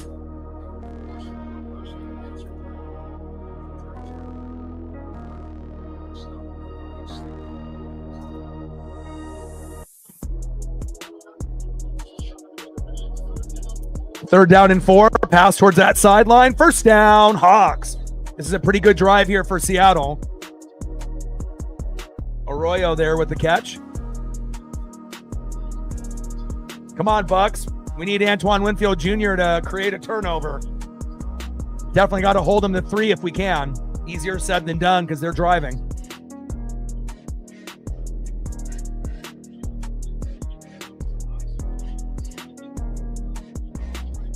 And Myers already missed the first field goal, so he's 0 for 1. So if they can avoid using Myers, that's obviously the goal. First down and 10, shotgun set. Darnold looking, and a quick pass, just dinking and doinking there. First down, Hawks. And the clock is ticking here. And we'll see if they actually can be smart here, Seattle. Shotgun set, Darnold.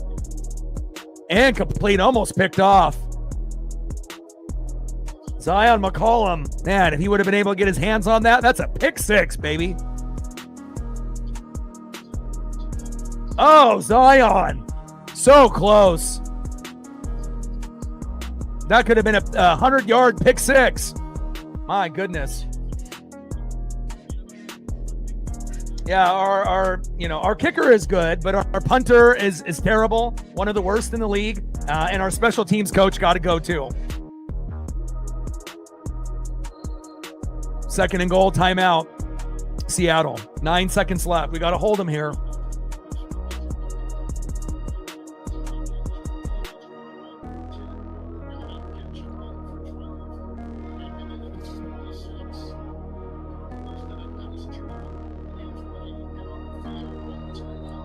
Like, sub, donate, comment, share. If you haven't smashed that like button yet, please do. Help us get to 100 likes. 100 on the dono train. We're still looking for our first entry, and 5 to 15 subs. We've already gained about 5 to 10. See if we can gain 20 before the stream ends. Touchdown Hawks. Sam Darnold to JSN. Jackson Smith-Njigba. And now the Hawks are in the game now. That's a huge play. Something that they definitely needed. Can't afford to kick field goals at this point with Tampa being up 13-0. But a great play call by McDonald and company there. Good protection up front. And again, look at that throw. Little mini post. And it was like double covered too. So you had to thread the needle. And Darnold threads the needle to JSN, who is wide receiver 1. Great job there. Extra point is up. And good. 13-7 Bucks. Now it's looking more like a back and forth game, even though it took the Hawks until 6 seconds before halftime. And the game probably should be 13-10 if Myers would have made the field goal, but it is what it is. Nice job by the Hawks on making this a game. And again, hopefully the defense will not give up a touchdown coming out of halftime. So that way we're not down by 1, 14-13, and hopefully we can cause a turnover. Even that extra point looked like it was going to miss.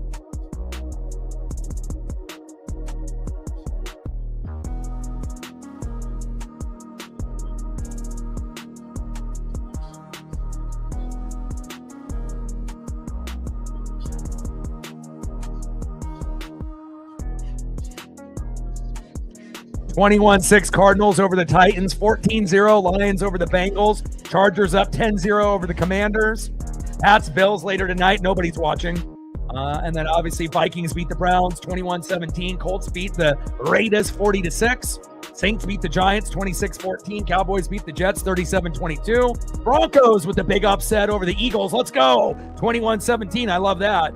27-24, Panthers over the Dolphins, and then Texans winning 44-10 over the Ravens with no Lamar, and the Niners squeaking out 26-23 in OT. And we will be live tomorrow with the 2-2 Chiefs versus the 3-1 Jags in Jacksonville. Duval. Can't wait to see Travis Hunter and to see the Jags if they can pull off the upset on the Kansas City Chiefs.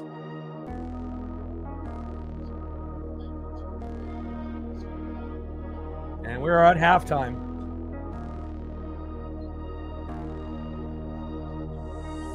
Can't wait to be able to see the highlight package here of all the other teams that played today.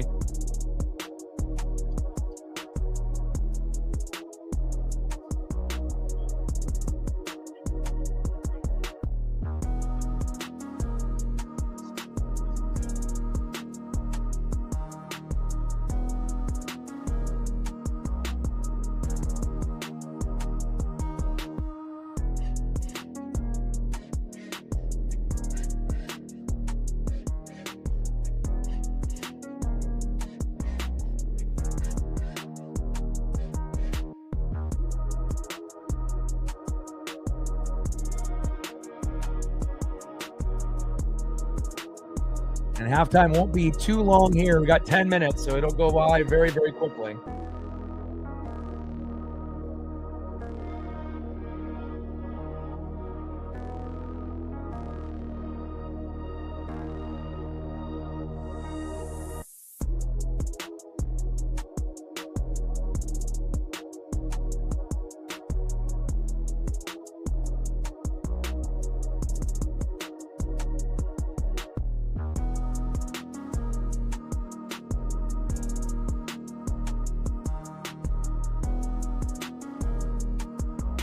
(13-7) Buccaneers. Let's go.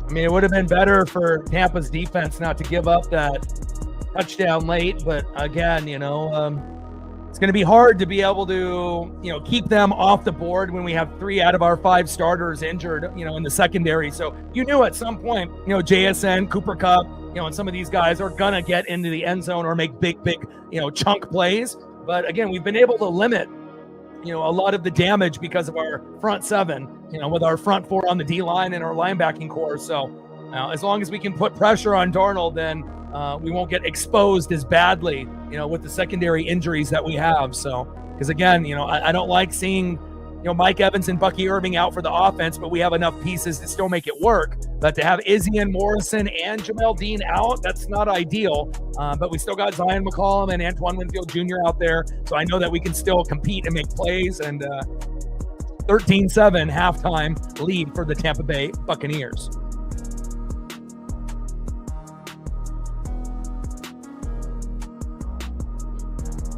No, Darnold threw a pass to JSN with 6 seconds left before halftime, and that is it. So we had a field goal by McLaughlin, Rashad White with a 7-yard rush with a stiff arm, and then JSN got a receiving touchdown from Sam Darnold right before halftime there in the red zone.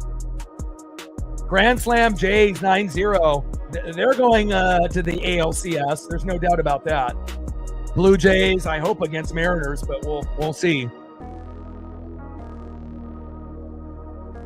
And then the winner of the Dodgers and Phillies, we'll have a good chance of representing the National League, but the Brewers look very, very good early as well.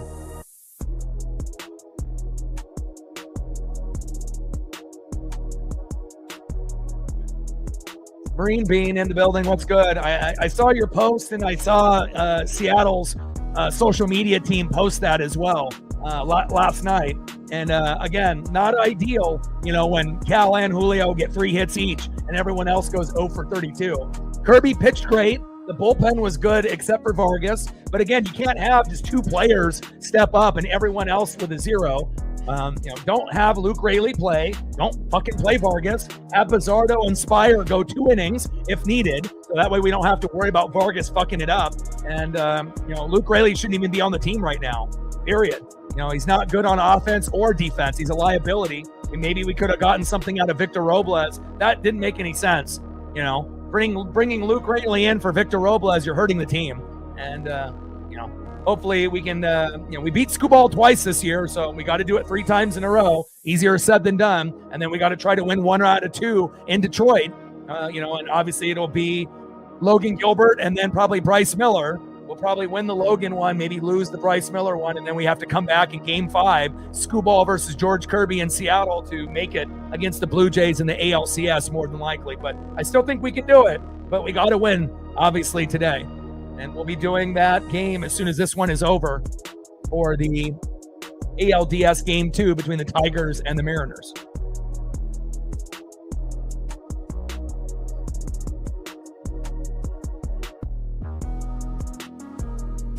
Oh, Scadaboo with a big fumble. How are you going to let the Saints beat you? Saints are like the worst team in football. But not today. Saints 26, Giants 14. Or like UCLA beating Penn State yesterday. That was insane. Great celebration there by Rick Neuheisel's son. First time calling offensive plays, and then they end up beating Penn State. Oregon broke them. Texas and Penn State overrated. Oh, Jonathan Taylor, he's rolling.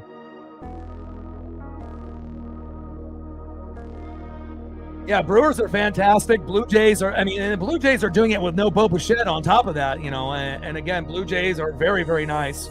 Brewers are nice as well. So anything can happen.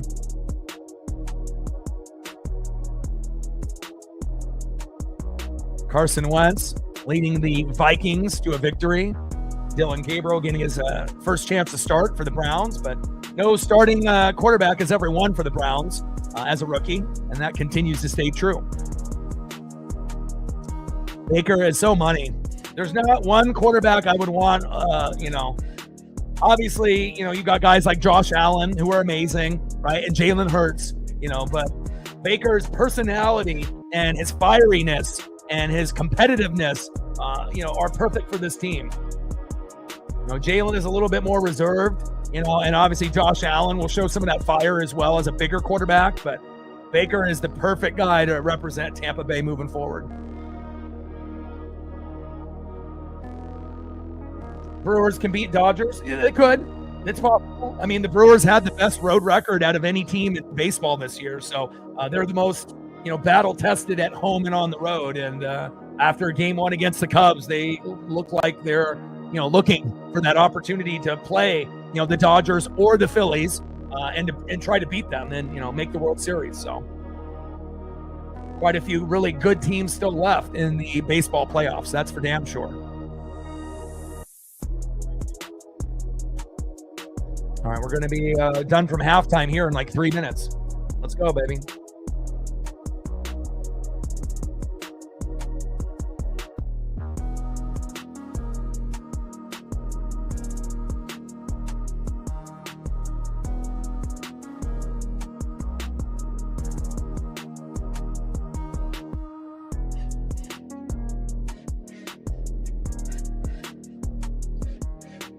All right, we're at 55 likes, 44 more to go to hit the goal. Let's go.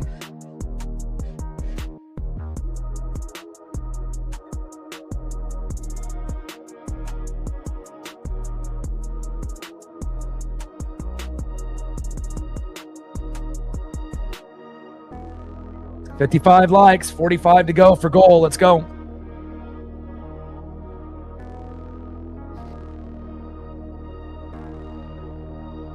I'm going to go check up on my pup here real quick, and then we're going to get back into the action here in about 2 minutes.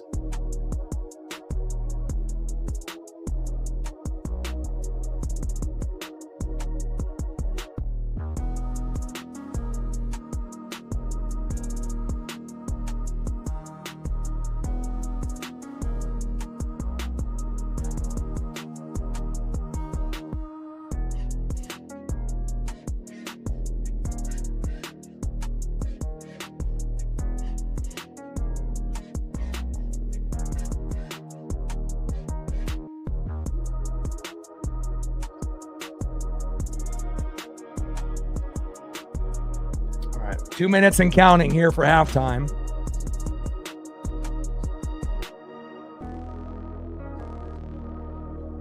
Okay, let's look at some stats while we're waiting. All right, Baker Mayfield, 14 for 16, 126 yards. No tutties, no picks yet.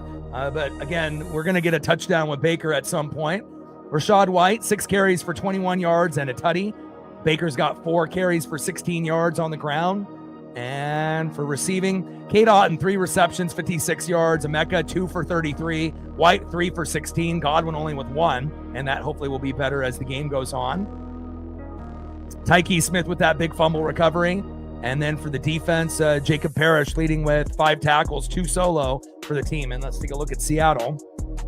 Darnold, 13 for 17 with 130, 1 touchdown and no picks. So obviously a good start for him, even though it was a little bit of a slow start. Kenneth Walker, 4 carries for 20 yards, needs to be better, but running on the Bucs is not easy. 4 receptions for 41 yards for Cooper Kupp, 4 receptions for 35 yards and a tutty for JSN. Milroe was the one that had the fumble and lost it. Thank you, Milroe. And Drake Thomas leading the Seahawks with 4 tackles, 3 solo and 1 tackle for loss.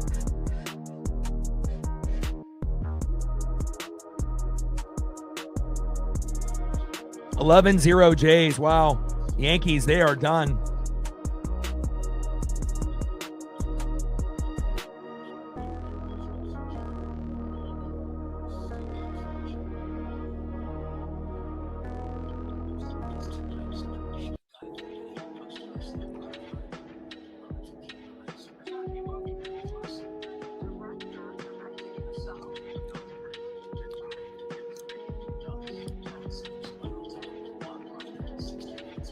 And if you need a quick recap, if you're just tuning in, field goal by Chase McLaughlin, 3-0 Tampa in the first quarter. Second quarter, Chase McLaughlin again with another field goal, 6-0 Tampa.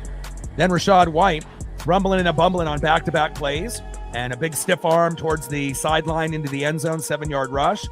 Extra point up and good, 13-0 Tampa. And then JSN with a nice drive by Sam Darnold, getting the catch in the end zone, making it 13-7 with 6 seconds to go before halftime. And Hawks are getting the ball, and hopefully we'll be able to stop them on this first drive.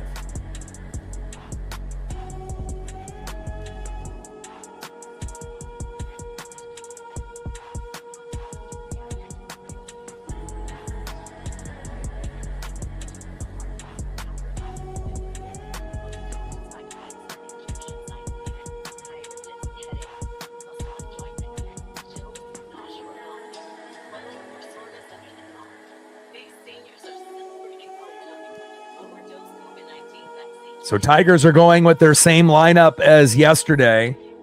And I don't know if I agree with Mitch Garver DHing. Like, I mean, again, if you're going against a lefty and you want a righty, but I would rather go with a capable lefty, even if it's against Skubal.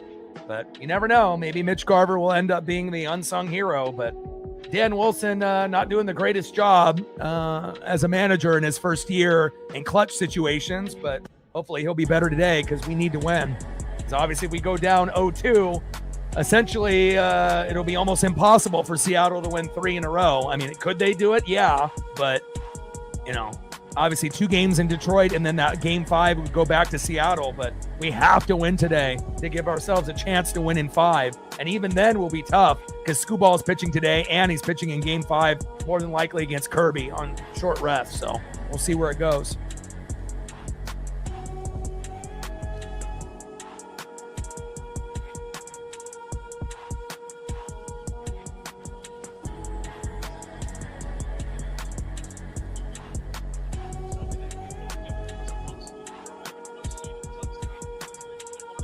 All right, baby, we're getting close to getting back into the action. Let's go.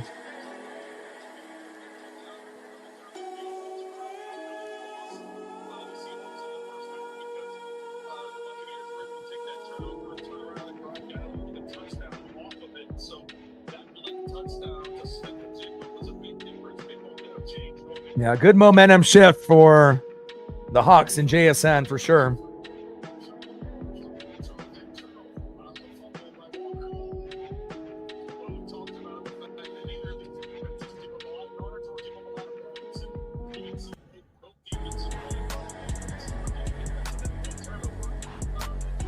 And McLaughlin kicks 60 yards.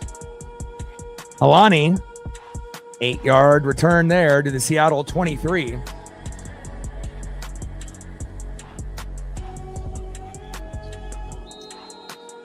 Mariners play at 5 o'clock, like 5:03, 5:08. So as soon as this game is over, I'll probably have like 30 minutes, and then this will probably end at 4:30, and then we'll be good to go at 5 for the next stream. So.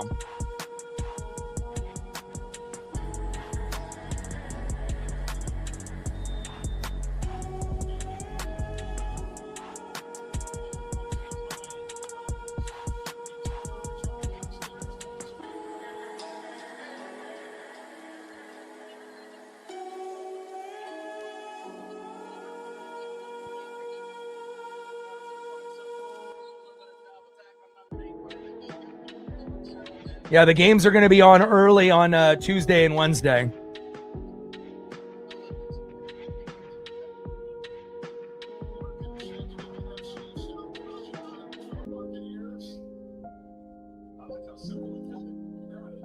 First down and 10, shotgun set for Darnold, little check down, and a 5-yard gain there to Barner.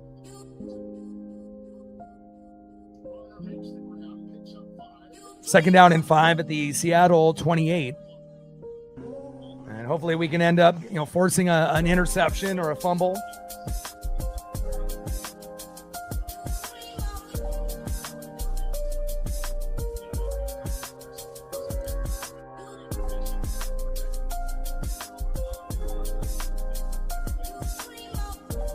Man in motion. Fake toss. Little bootleg by Darnold. Throwing long, throwing deep. He's got a man. Flag on the play. And caught. Wow. First down, Hawks. How did he catch that?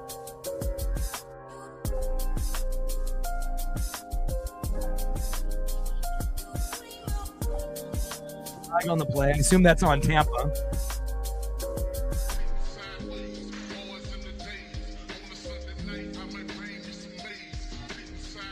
Browning, yeah, not the same as Joe Burrow. Holding on the defense. Penalty is declined. And Hawks are gaining some good momentum now after that JSN touchdown and trying to exploit the secondary that's injured by Tampa.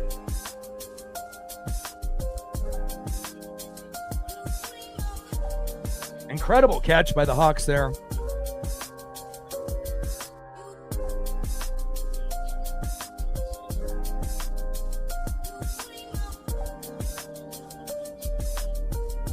First down and 10.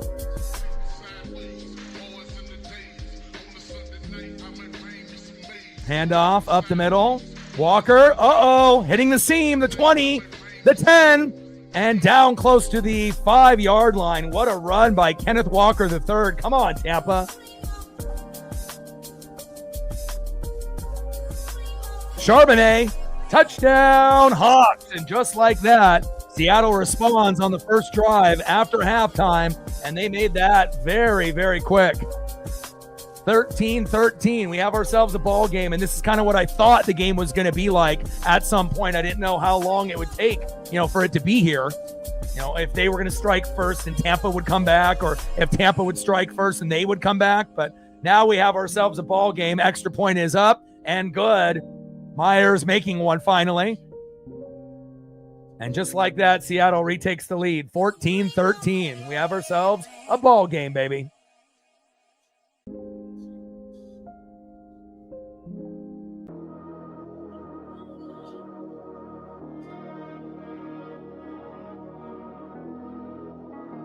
Fantastic drive by Seattle. That's exactly what they needed. After a slow start and a missed field goal by Myers, that touchdown with JSN with 6 seconds left before halftime, put him on the board, gave him momentum, getting the kickoff, and obviously a penalty, definitely sparked the momentum there. And Tampa's defense needs to play better. But again, when you got 3 out of your 5 starters out in the secondary, you're going to get exploited at some point or another.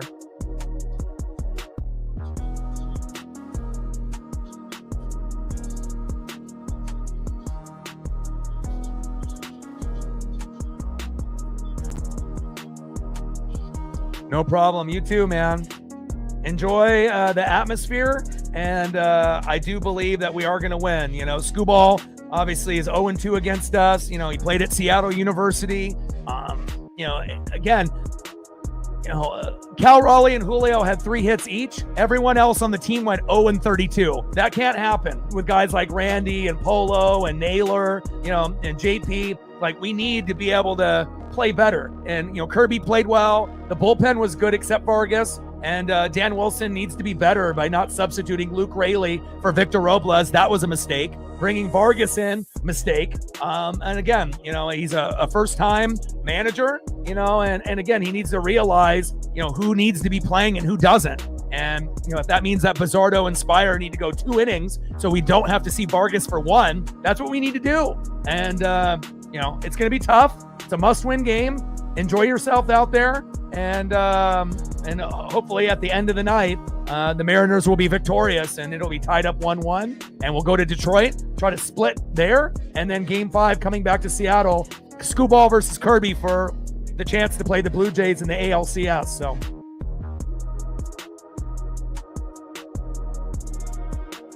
Oh, yeah. I imagine parking for Seahawks and Mariners is going to be extremely high. Yeah, I agree with that.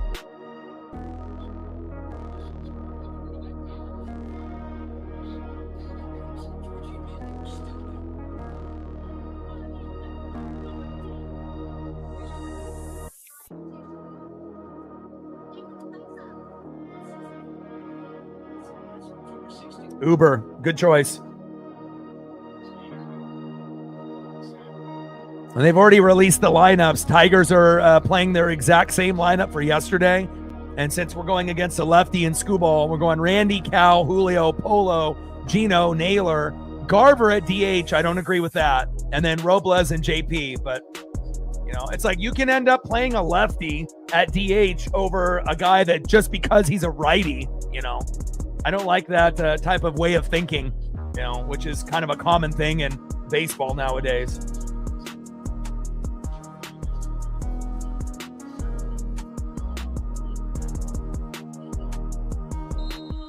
Myers kicks off, 23-yard return.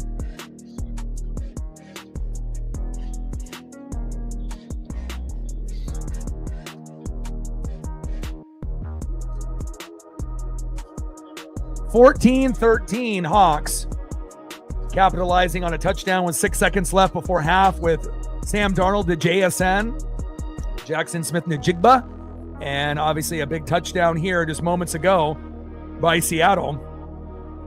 Zach Charbonnet. 14-13 Hawks.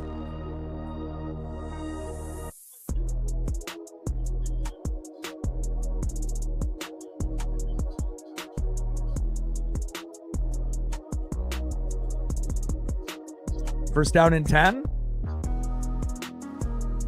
And we're definitely missing Bucky Irving and Mike Evans. There's no doubt about that. Screen pass to Godwin. And a good gang tackle by the Hawks there. Gain of about maybe 2.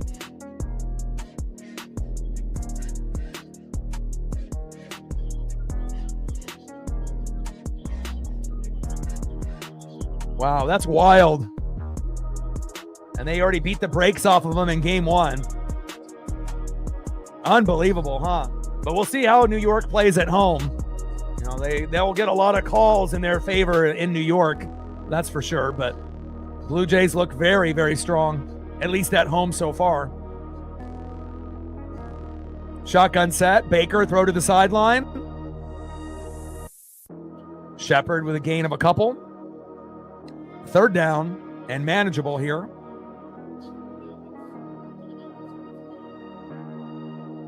Got plenty of options. Emeka Egbuka, Sterling Shepard, Chris Godwin, Cade Otton, Rashad White. Let's go. Third down and 4. Come on, Bucks. And Baker can also use his legs as well.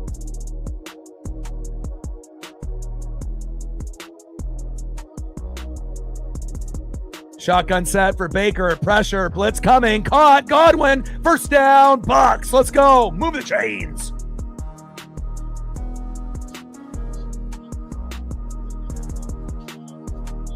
There we go. And then if we go super deep, obviously Tez Johnson, another option as well, who normally wouldn't really be seeing too much of the field, but since Mike Evans is out, we assume we're going to get a few looks to Tez here and there.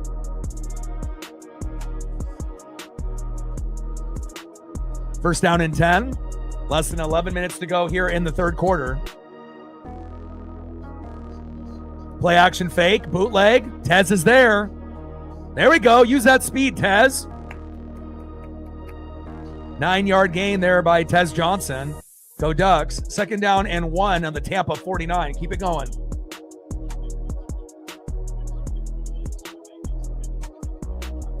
I'm a Bucks fan because I had no connection with Seattle because I'm a defensive-oriented fan. And again, back in the mid-90s, you know, the Niners or the Hawks really didn't have what I was looking for. And then when Warren Sapp and Derek Brooks got drafted, you know, from the U and Florida State to the Buccaneers in 95, when I was 13, I said, these are my type of guys, my type of personality. And John Lynch was already there, adding on Rondé Barber. Nice hit. And, you know, guys like Mike Allstott. So now if like the Legion of Boom existed in the mid 90s for Seattle, I would have been a Seattle fan, but they didn't have defensive players that I connected to. So, and I didn't want to hop on the Niner bandwagon with Joe Montana and Jerry Rice and Steve Young. I did like Dion, you know, on the Niners in 94. I thought he was very swaggy, but I didn't want to be a bandwagon fan. And I kind of had a feeling the Niners were never going to win again after Steve Young and Montana retired, and I was right. So, but again, you know, if I was a normal fan, you know, just liked offense, yeah, I probably would have been a Seattle fan, but I'm more of a defensive-oriented guy, and I've been a Bucks fan for 30 years. Play action fake. Baker. First down, Bucks. Move the chains. Tez Johnson. Let's go.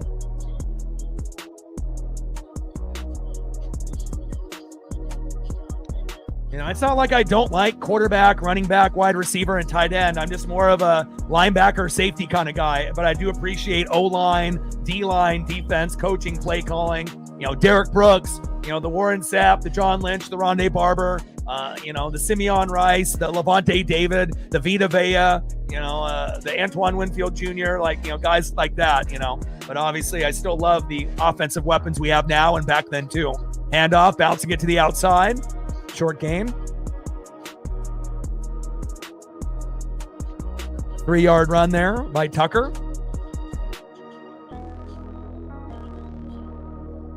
Yeah, I've been a fan since 1995. So the Bucs are the only team that I root for that's outside of the Pacific Northwest. All my other favorite teams are either in Oregon or Washington.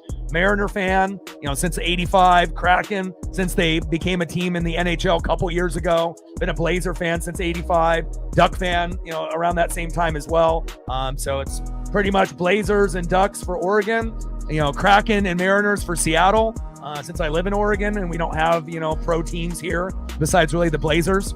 And obviously the Bucs are my favorite team, since 1995. And again, if it wasn't for Sapp and Brooks and Lynch and, Allstott, who knows, but again, like my favorite players, as far as that era, in the 80s, I love Joe Montana. I love Jerry Rice. I love Barry Sanders. I love Bo Jackson. And I love Deion Sanders. But again, I didn't want to be a bandwagon fan. I wanted to be able to find my own path. And again, the Niners didn't have any defensive players, besides Deion. And then he left to the Cowboys in '95 and then they won. So I didn't want to be a Niner fan. Seahawks didn't have what I was looking for on defense. And then again, I just, waited one more year after '94. And I said, Sapp and Brooks, I watched them in college. I was like, those guys are, hard hitting, just special aggressive players. And I could really view myself, wearing the jersey and rocking the brand. And then John Lynch was already there. I fell in love with Rondé Barber and Allstott and all the pieces and Tony Dungy and everything that he stood for and Monty Kiffin. And it was just, kind of a match made in heaven for me. And I got no regrets, and again, we're one of only two teams that have gone to 2 Super Bowls and won both, us and the Ravens with Ray Lewis back in the day. So, I think that the Bucs are in a very good position. And again, we know the Eagles, even though they dropped a game to the Broncos today, they are the front runner, to represent the NFC. But I do think that the Lions and Buccaneers have the, second best chance to play them, in the NFC Championship game.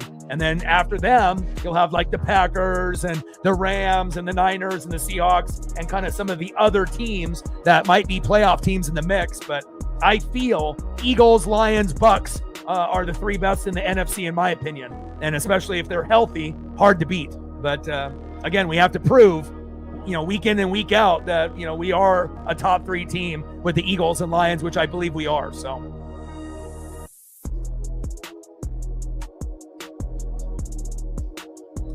TF in the building. What's good?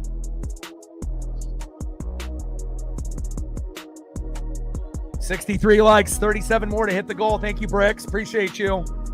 Little screen pass. And the Hawks blow that one up on 2nd down and 7. Bad play call there. 8-yard loss. Why are we throwing it to Rachaad White? Was that supposed to be a trick play?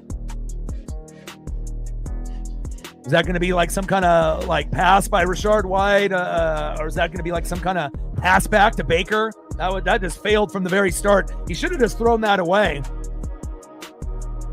Back. Touchdown, Buccaneers. Emeka Egbuka. I told you he was going to get in the end zone. And that is touchdown number 5. Big one on 3rd down and 15. Trips right. Baker looking. He has time. Touchdown. Emeka Egbuka. Boom! Just like he did early in the season to get us that big victory against the Atlanta Falcons when time was running out. Emeka Egbuka striking again. Mike Evans who? Chris Godwin who? Let's get it. 1-on-1, 1-on-2. You're not going to be able to beat Emeka from the Ohio State University. Let's go.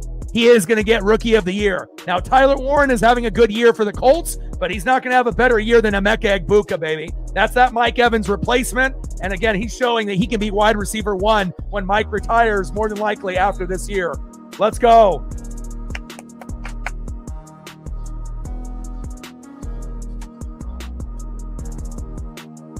Two-point conversion is good. Let's go.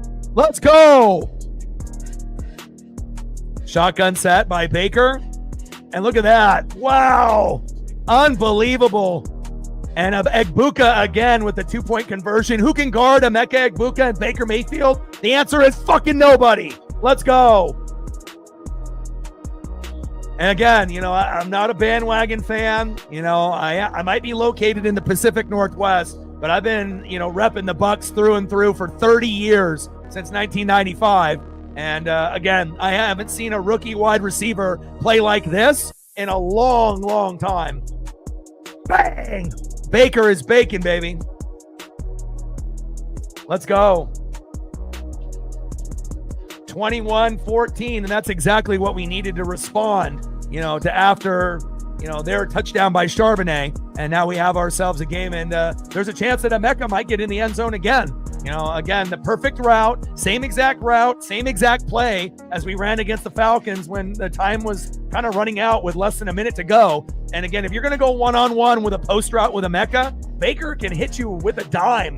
And again, it's only going to leave Emeka, a couple steps to be able to toe tap in the back of the end zone. But it shows you how good Baker Mayfield is with his ball placement in 2025. It's not just his legs, it's also his arm. And Emeka showing and proving that once, Evans retires and Godwin retires, Emeka Egbuka can be the one. Jalen McMillan, who had a great year last year, can be the two. Get your neck healthy, and then we can keep building, with what we have. And we got Tez, we got Kate Otten, and then eventually we'll end up adding another big player, either through free agency or the draft. And again, I don't want to see Evans and Godwin leave, but we're in very good hands, with Baker Mayfield in this roster, even after those guys end up retiring. And, hopefully we can end up making an NFC championship game against the Eagles or the Lions, or a Super Bowl, chance, before those guys are gone. It definitely will be tough because the competition is real. But again, I like what I see out of Emeka Egbuka. That's touchdown number 5, baby. Let's go.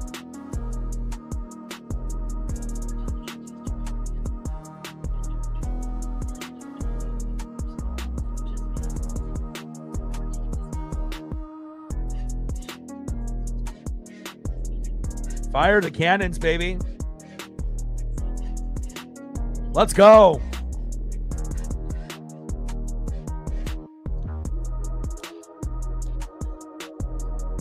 Like, sub, donate, comment, share. If you haven't smashed that like button yet, please do. Help us get to 100 likes, 100 on the dono train. And we've already gained like 10 subs. Let's see if we can gain another 10 more before the stream ends. Let's go.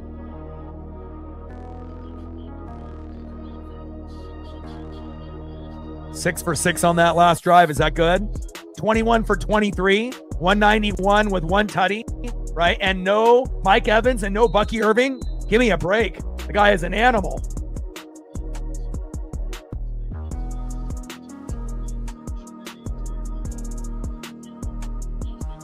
Rookie of the year, book it, Emeka Egbuka. And again, he might end up, leading the league in touchdowns when it's all said and done. There's going to be a chance. Oh, good return here by the Hawks. Flag comes in late. And McLaughlin with the tackle there. Nice 40-yard return there by the Hawks.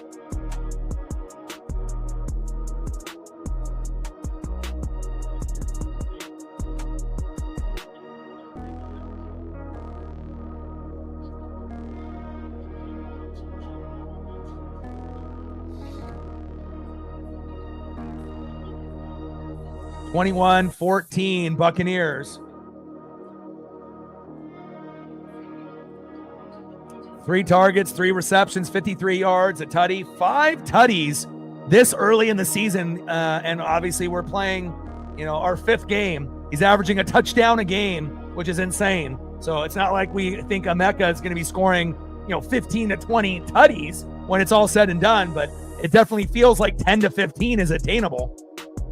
And a nice little slant there by Sam Darnold. And JSN there. First down, Hawks. Dart's got 0 chance. Not happening. Dart is a good player, but not better than Emeka Egbuka. Have you seen the stats? You might be a Hawk fan, but you can't ignore the stat line of what Emeka is doing as a rookie. He's got 5 tutties, dude. We're in week 5. Dart is not better than Emeka Egbuka, my guy. First down and 10. Now, I do like Jackson Dart a lot, but he's not better than Emeka. They're different positions, but he doesn't have the same kind of impact.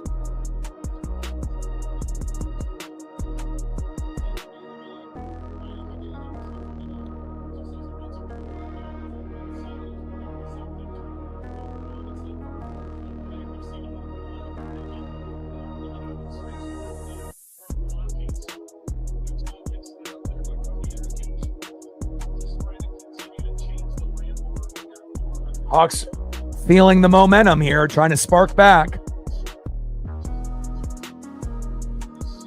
2nd down and 2, play action fake. Darnold going deep against our injured secondary. Got a man, caught, and JSN with a big catch. 1st down, Hawks. Wow. 50-plus yards.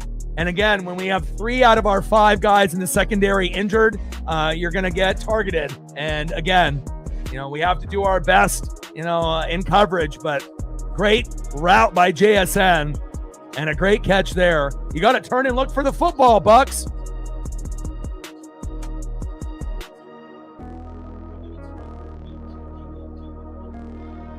And Antoine Winfield Jr. normally, can get his eye on the football, but wasn't able to there. 1st and goal. Seattle is gaining the momentum.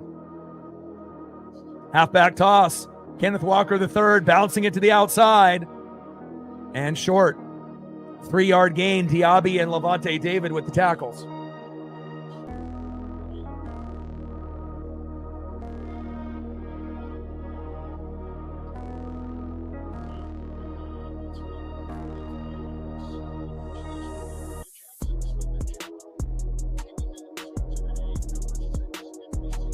Oh, nice.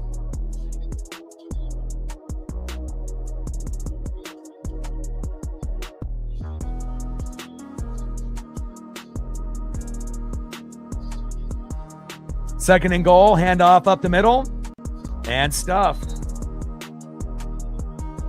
Dolphin fan. Yeah, Dan Marino. Stack Thomas and Ricky Williams. Nice. I mean, if you live in Oregon, you're going to see jerseys of every fucking team. It's not just Seahawks and, the expected. Touchdown, Seattle. Darnold to Barner for 2 yards, and we have ourselves a great ball game here. It's back and forth.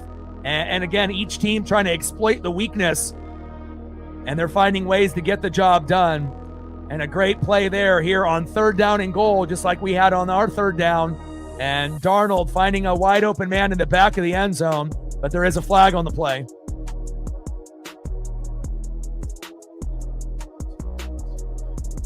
Offsides declined. Extra point is up and good.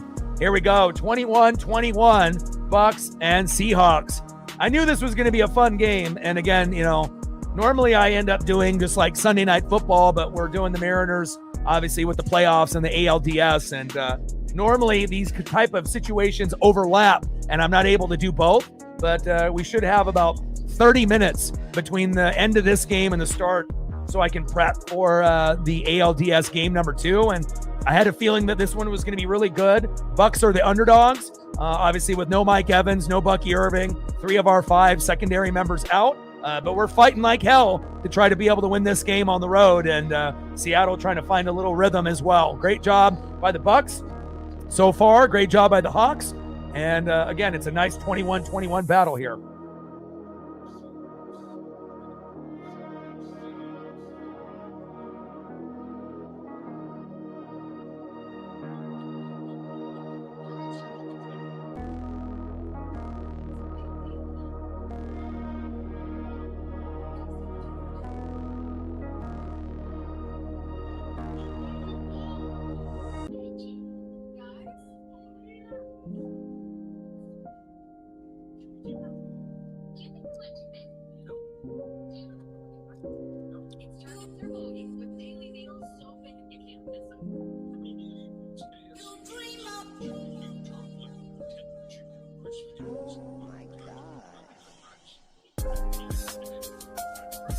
Two-run dinger, huh?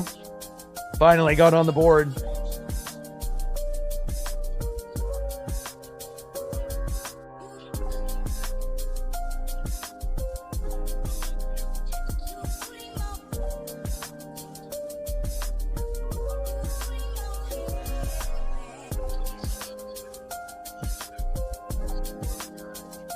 All right, we're at 70 likes, 30 more to go to hit the goal.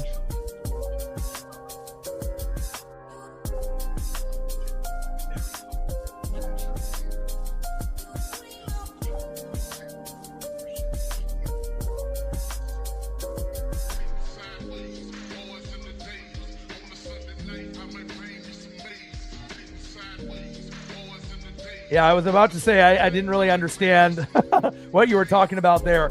I mean, obviously, if you were here earlier when I was talking about it, Julio and Cal ended up having 3 hits each. The rest of the team went 0-32. So, again, we're going to need a team effort. Kirby pitched well. The bullpen was great, except for Vargas, who blew the game late. Substituting Luke Raley for Robles was stupid. And, again, you know, it was a close game. And you can't win when you only score 2. And when you only have 2 hitters, get all your hits. So, you know, things need to be better. Skubal is an elite pitcher, probably the best in MLB, not named Paul Skeens or Garrett Crochet, but he is 0-2 against the Mariners this year. So we are going to have a chance, and it's a must-win game, you know, for Seattle. Since we have the day off tomorrow, we travel to Detroit, and then we have to go on the road, and our pitching is usually not as good on the road, and then we have to try to split in game 3 and game 4, hopefully winning game 3 with Logan Gilbert, and then, you know, Bryce Miller will probably be game 4. We might lose that one, and then game 5 will be Skubal on short rest, more than likely against George Kirby for, you know, all the marbles if we can get it to that point. Ooh, big hit.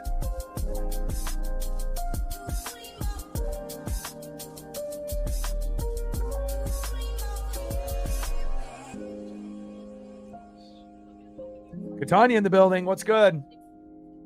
How are you? If you look on ESPN, it may show, you know, who's on there. I'm not sure if they've listed it yet. They only listed the first 2, you know, games. So after today's game, you'll probably see it on there, you know, either on Monday or obviously early Tuesday morning. But I don't think they've listed, you know, game 3 starters. But I assume it's Logan Gilbert and then Bryce Miller for game 3, game 4 for us. Not sure for them. Play action fake. Baker, first down and 10. First down, Bucks. Emeka Egbuka. Move the chains. How are you doing, Catania? Miss ya.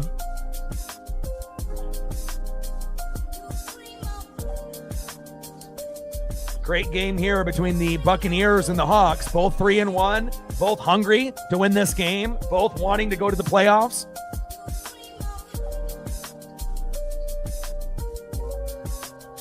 Shotgun set, hand off to Tucker, and good defense there by the Hawks.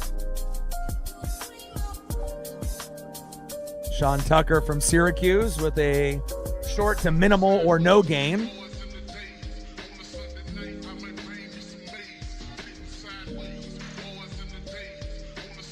Yeah, Cooper Kupp, he's still out there. He's still playing.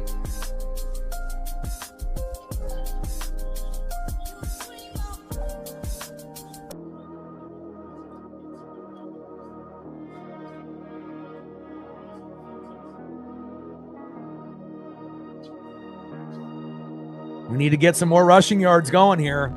Shotgun set, Baker, check down, Tucker. Got to break that tackle, Tucker. 3-yard pass from Mayfield to Sean Tucker. Thomas with the tackle by Seattle. 3rd down and 8 on the Tampa 46.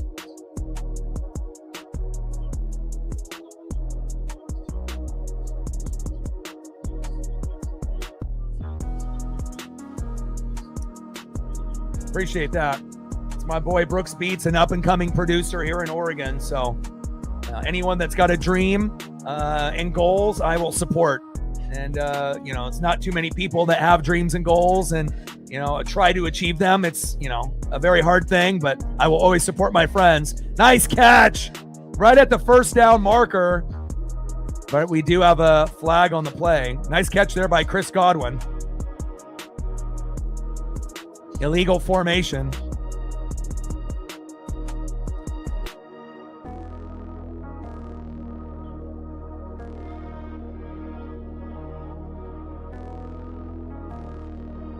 Emeka Egbuka, a guy that nobody can guard. He is going to get Rookie of the Year, and it's, you know, pretty tough to get Rookie of the Year when you're a wide receiver, but he's got 5 touchdowns already in 5 games, and, you know, he's on pace for, you know, 10 to 15, and he actually will probably get it.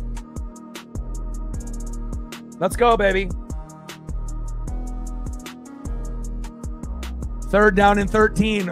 Seattle's not the only team with third down that can make big plays. Shotgun set. Baker looking, going deep. Egbuka is there. Go! Yes! Let's go!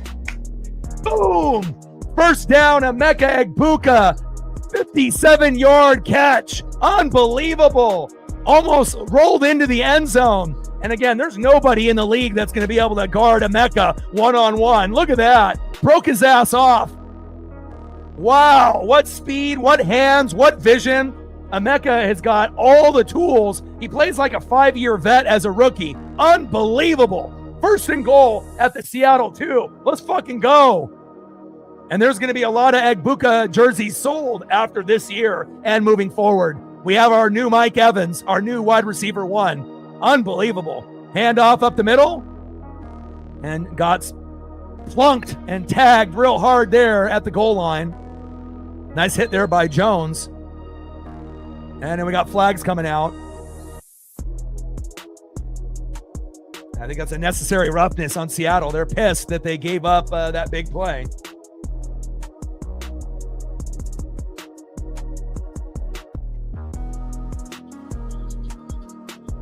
Well, Seattle's got a couple players in their secondary that are injured, and Tampa's got 3 out of their 5 starters injured. So, again, if all starters were playing, we probably wouldn't have a lot of these big plays that are happening. We'll get a few of them, but not as many as we've had today. There we go. Unnecessary roughness. Let's punch this in. Oh, Haley, you got to play Emeka every week. I mean, the guy's going to score a touchdown pretty much every week that he plays. Touchdown, Rachaad White. Let's go. Boom. You never can bench Egbuka, especially with Mike Evans being out. That means he's the new number 1. Godwin is the 2. So, Baker's going to have to throw the ball. Let's go. Extra point is up and good. Let's go, baby. Back and forth game, and I knew it was going to be like this. 50th anniversary for the Hawks and the Tampa Bay Buccaneers, both coming in 1976. And the Hawks need to stop chirping, because if you're going to chirp, Baker will chirp right back. If you're going to instigate, we're not backing down. There we go.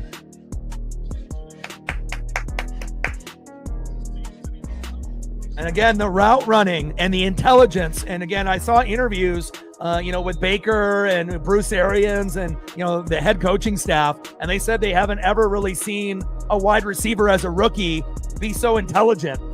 Not only does he know all his routes, he knows the routes of every wide receiver on the field. And that is not something that you typically get out of a rookie.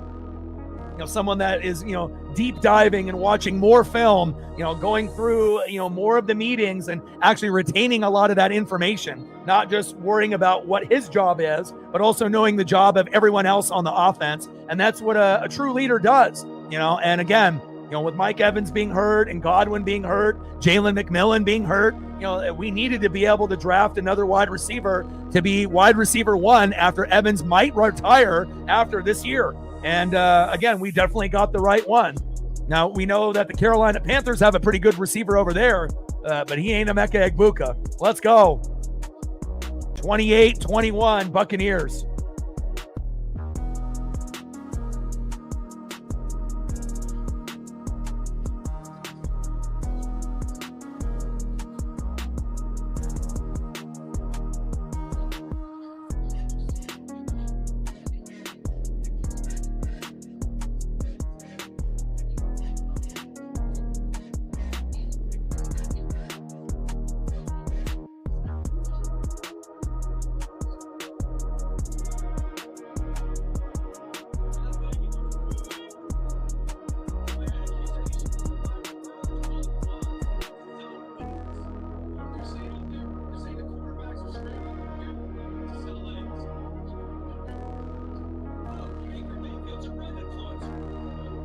Let's go, baby. That's the truth right there.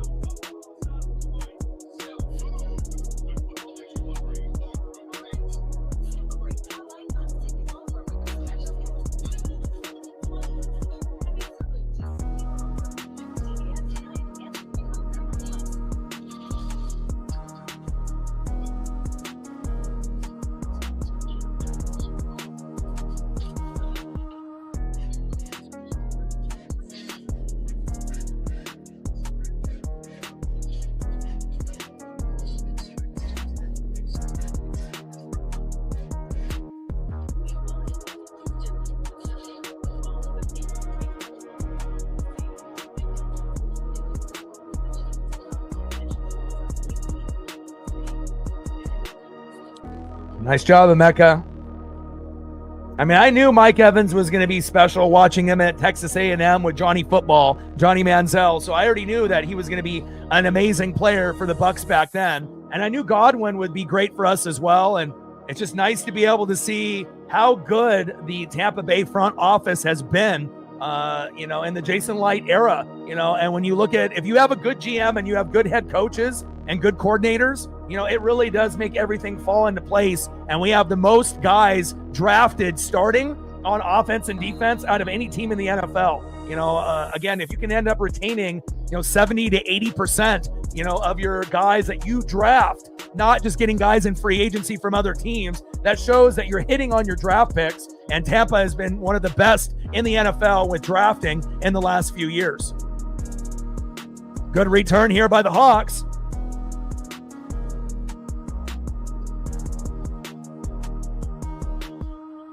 Special teams needs to be better. We need to fire our special teams coach, get a new punter.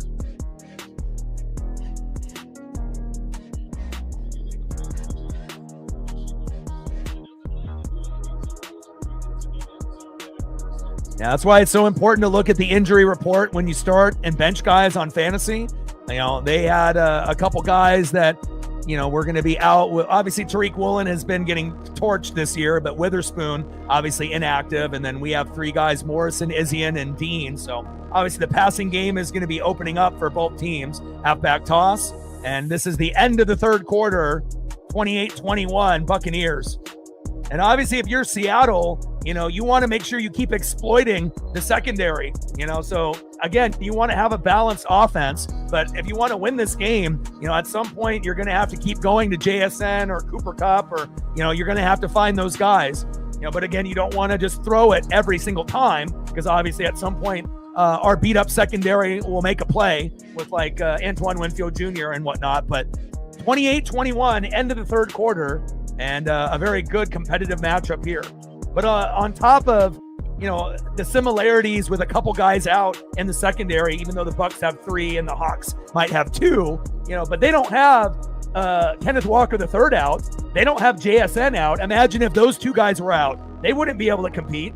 So it shows you how deep the Buccaneers are with no Bucky Irving and Mike Evans, and we're still going toe-to-toe with a team that is favored to win this game that's 3-1. So, if you have depth, you're going to have a chance. And we don't have Jalen McMillan either. So it's like, you have Rashad White and Tucker, who are okay, but they're not as good as Bucky. And obviously, we don't typically win games without Mike Evans in the lineup.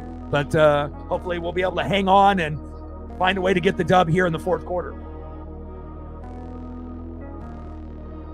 But if we didn't have this, we're not winning this game. Same thing goes if the Hawks don't have JSN, you're not winning either. So, sometimes when you have these young receivers that start to break out, you got to get them the football early and often. End of the third quarter, 28-21 Buccaneers. And as soon as this one is over, we'll have maybe like a 30-minute break. And then I'm going to be doing ALDS game number 2, Scooball versus Castillo, Tigers versus Mariners. So let them know, Jerry, I need help. I need help from you and Bricks and the regulars that are in the room. If my lead mods aren't here for this particular stream, I need the help of the people in the room that are regulars to help us get to at least 100. Again, we don't need too many more to get there. Appreciate you, Jerry. 22 more. All it takes is 1 second to hit the like button, regardless if you're a Buck fan, a Seahawk fan, or could give a shit less between these two teams. There's going to be Mariner fans that obviously a lot of them are Hawk fans that are going to be watching, but you can still end up showing some love and support to the channel.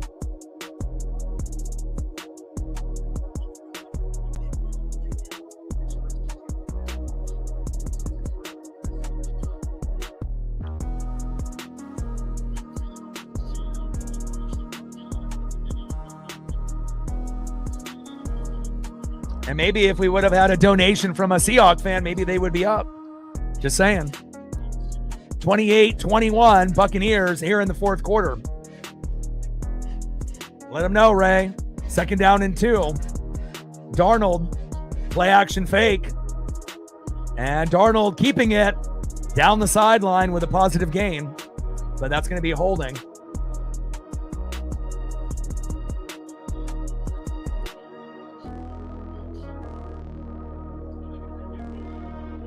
Jake Bobo with a hold. Self-inflicted wounds by Seattle.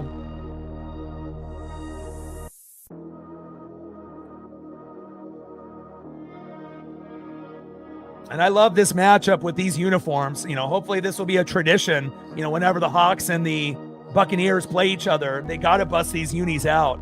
And it's sometimes, when you see like, uniforms that are made nowadays, they're not as good as the throwback unis. Sometimes the simplicity and the look of the uniforms in the 70s, 80s, and 90s, there's a reason why Mitchell and Ness is so popular, is because the throwback looks are better than most of the current jerseys that are being used today. Darnold, tipped, pick it up, yes, let's go, go, baby, go, yes, big interception off the pick, let's go. Ooh. Let's go. Oh, flag on the play. It's going to come back. Fuck. Oh, illegal contact after the tipped interception. Are you kidding me? Oh, my God. Zion McCollum, the guilty culprit. Fuck. That could have been the difference in the game if we would have been able to score a tutty after that tipped interception. But Vita Vea getting a hand on it. Cooper Kupp getting it in the air. Antoine Winfield Jr. with the pick. Come on.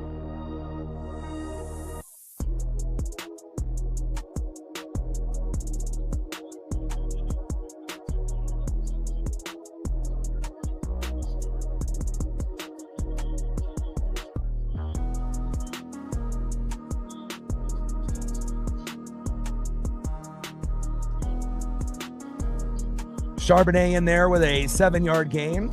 First down and 10 at the Tampa 37.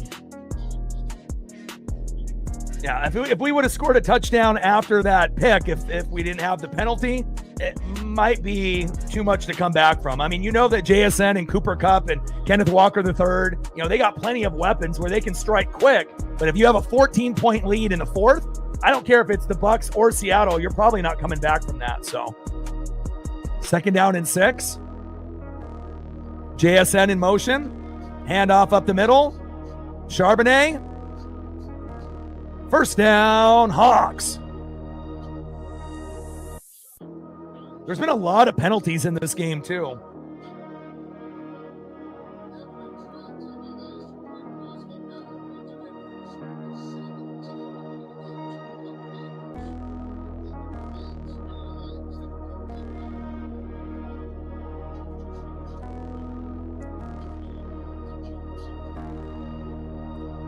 Penalty on Seattle.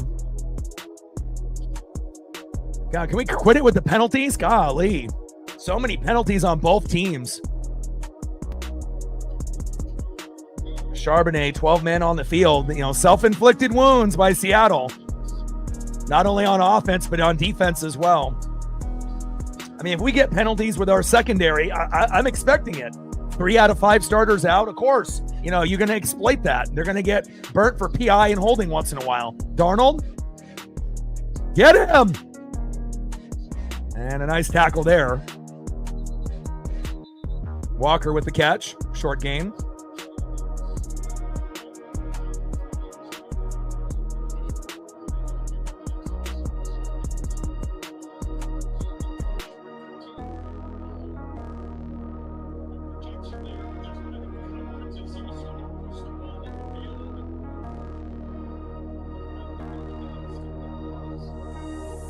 All right, second down and 15.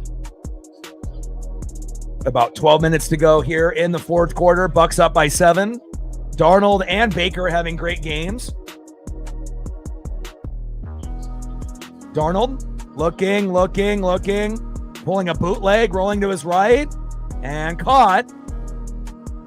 Looking out maybe about a 10-yard gain there by Barner.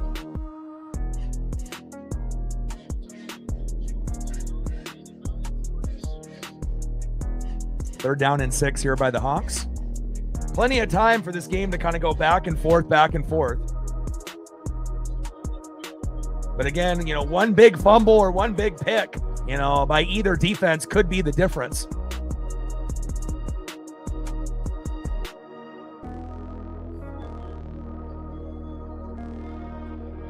3rd down and 6.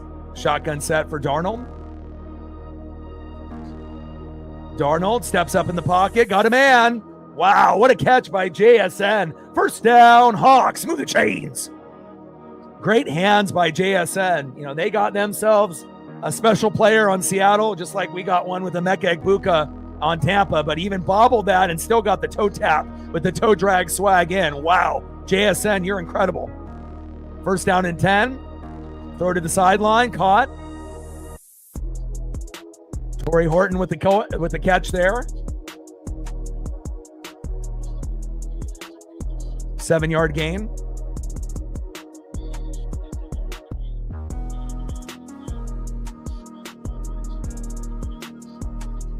Handoff up the middle, and a short gain. Nice hit by Levante David there on Charbonnet.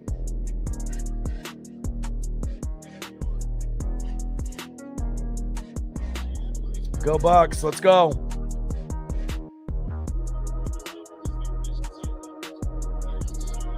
$85 likes, 15 more to get to 100. We got 220 in the room. If you haven't hit the like button yet, please do. Help us get to at least 100 before the stream ends.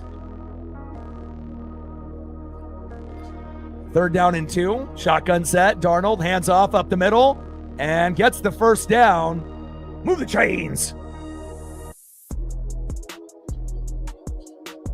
Darnold, Barner, touchdown, Hawks. And just like that, you know, it's just going to be going back and forth. It may come down to whoever has the ball last, but a nice 6-yard tutty there by Darnold to Barner.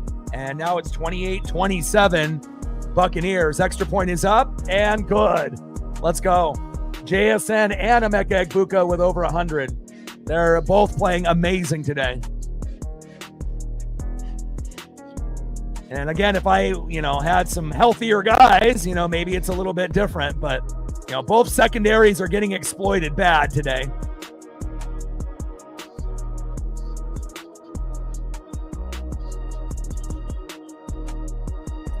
It's more than a decent game, Jerry. 28-28 in the 4th quarter with 9 minutes to go. Great game.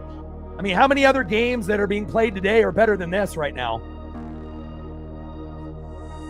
I mean, obviously the Denver Bronco finish against the Eagles was awesome, but this is one of the better games of the weekend. There's no doubt about that.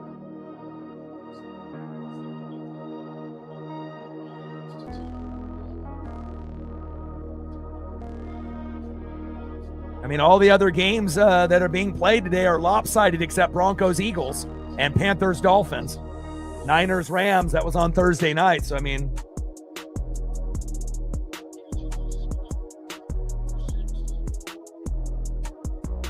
Evans' hammy is, you know, it's a work in progress, so he might be out for a few more weeks. And Bucky Irving has got an issue with multiple, you know, issues with his shoulder and his leg. So Bucky is going to be out for a couple weeks. So we just have to find a way to tread water. And, you know, it's not like we don't have access to Jalen McMillan because with the neck issue in preseason, obviously Evans with the hammy, Bucky with the shoulder and his legs, you know, so there's, you know, going to be guys that are, you know, banged up. And then hopefully, you know, we can get some of our secondary pieces back, which we desperately fucking need. You know, not having Benjamin Morrison out there, not having Christian Izien out there, Morrison with the hamstring, Izien with the quad, and Jamel Dean with the hip, our nickel corner. Those are important. So, you know, Morrison, Izien, and Dean in our secondary out. But hopefully they'll be back, you know, relatively soon. And then Bucky and Mike are probably still going to be out for a couple weeks, but you know, hopefully we can still keep it moving and be competitive. Let's go. Give the ball to Godwin, Emeka, Cade Otton, Tez Johnson. We got plenty of options.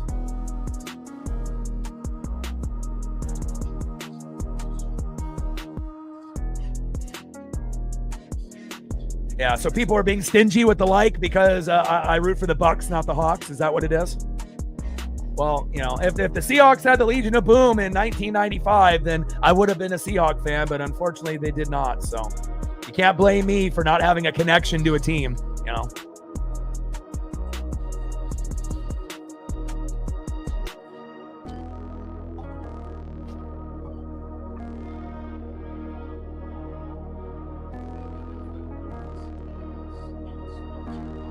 But both teams are putting on a show, and I knew this was going to be a good one.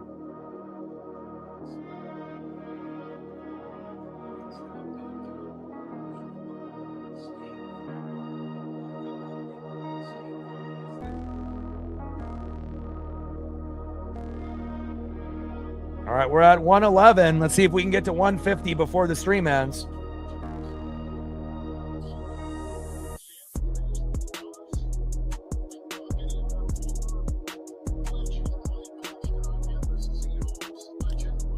Myers with the kick. Williams with a 28-yard return. First down and 10 at the Tampa 35. And obviously we are looking for more than just a field goal. We want to put the pressure on and score a tutty here.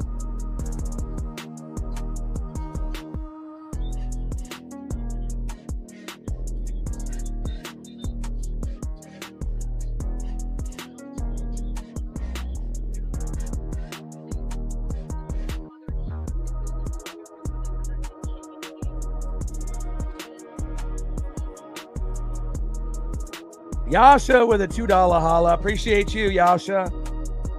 Stacks. Rex with a little Cactus Jack. Bang, bang. Appreciate you. You know, I grew up knowing a Yasha back when I was a kid. Appreciate you. $2 holla on the Dono train. 98 to go to hit our goal. Appreciate you, Yasha. Baker, play action fake. Laser right down the middle. First down, Buccaneers. Move the chains. Tez Johnson. Go Ducks. Let's go. Yasha, you didn't live in Oregon at any point in your childhood, did you?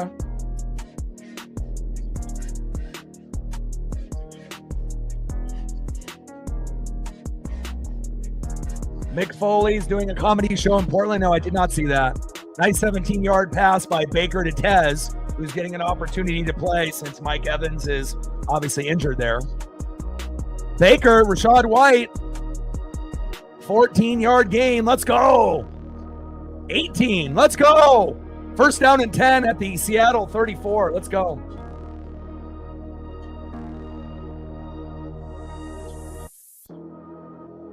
Silverton.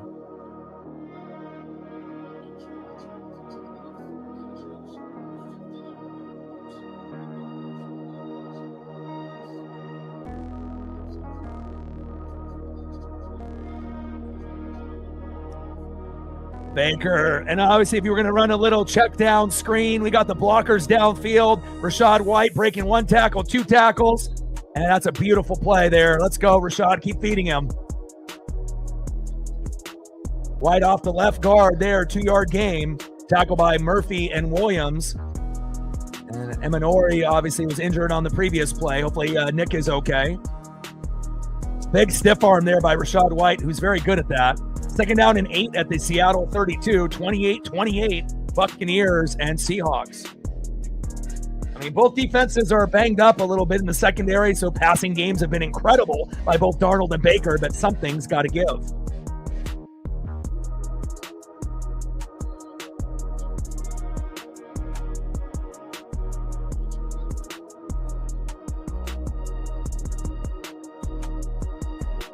TD scored in every second half possession.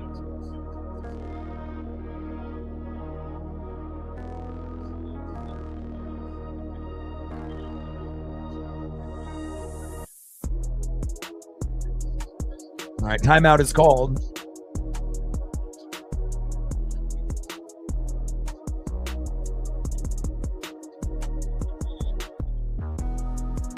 $8:18 in the fourth as they took it look at Nick. And again, Nick was already out for the last 3 games. And again, people were saying, oh, this could be like a Legion of Boom type of player.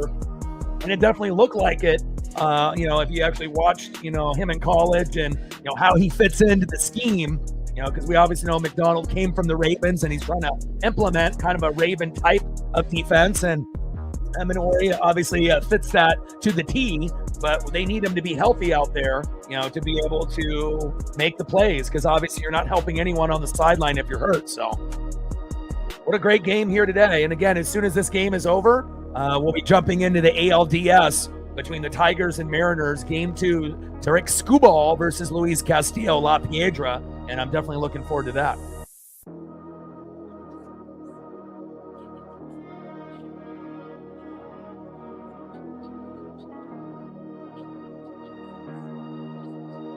Now, scoreboard is always going to be at the top of the screen, as well as obviously the scoreboard for the other games. So, who are we going to go to? Godwin, Tez Johnson, Emeka Egbuka, Kate Otten, Rashad White, Sean Tucker, Baker with his legs. I mean, I wouldn't mind if Baker, ends up using his legs to, try to be able to get a first down, at some point in the last 8 minutes. But obviously the pass protection has been good for both teams, and we'll see what we get here. I mean, the way that this game is playing out, it could go either way. I mean, I think each fan base, obviously, I think Tampa has had more control of this game since we started off with the early lead, but Seattle gained some momentum back. And the only points that were left on the board is Myers with a missed field goal early in the game. And if they would have hit that, they would be up 31-28 right now. So, but again, all touchdowns so far, and we'll see where it goes. Tampa's got the ball right now. And a big sack lunch on Baker Mayfield. Fuck. Bell and Nwosu, 3rd down and 17 at the Seattle 41. Fuck, that's not what I needed there. Yankees coming back 13-7. Yeah, I'm not sure if they're going to be able to make the full comeback, though. But good for them for getting on the board. And Baker Mayfield pass incomplete to Sterling Shepard. Great defense there by the Hawks. It's like that Nick Emenwari injury ended up helping him out. And now it's 4th and 17 at the Seattle 41. If we kick a field goal, it's going to be almost 60. But Chase obviously can kick 60 to 65, but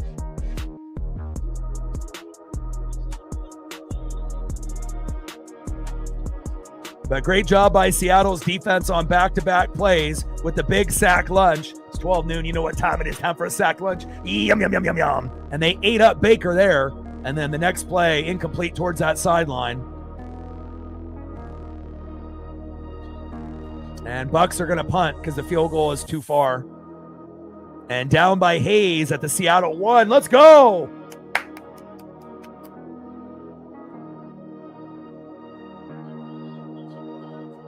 No, can't show the game because that's copyright infringement. I gained a few more subs. 7 more since I last checked. 27 to go to 22,500. We got 314 in the room. Let's get to 100 likes. TJ, Jerry, and all the regulars help us get to 150 to 200. And obviously a fantastic punt here by the Bucks to get Seattle down at the 1-yard line. That's the play of the game right there.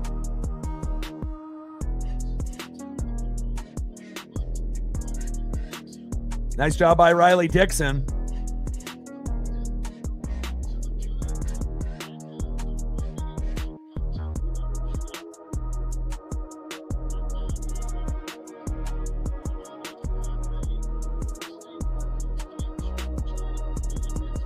Yeah, especially if the defense can, force a safety, a fumble, an interception. When you're on your own 1-yard line, a lot of bad things can happen. And even if they get a first down, at some point you would assume it's going to be a punt.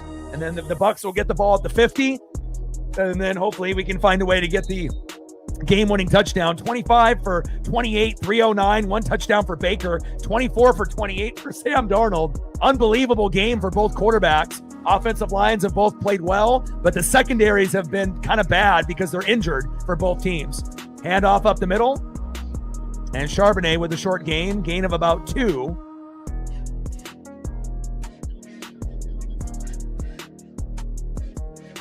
Shotgun set, Darnold to Cooper Kupp, and a nice 9-yard gain. First down, Hawks. Gives them a little bit of breathing room now. First down and 10 at the Seattle 12.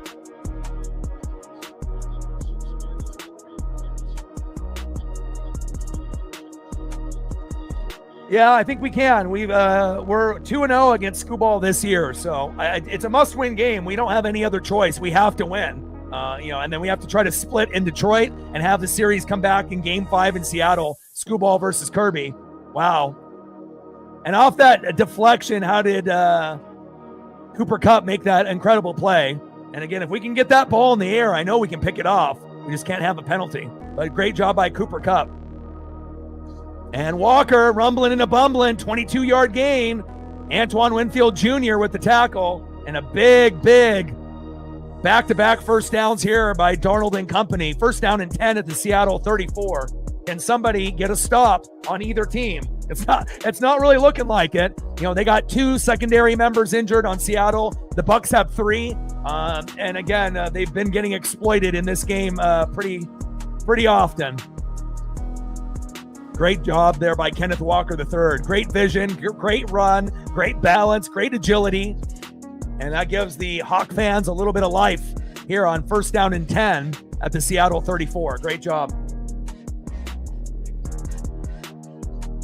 We've got about 5 minutes to go. Both teams 3-1. Both teams playoff teams, and both teams are hungry. Mike in the building. What's good? I'm good.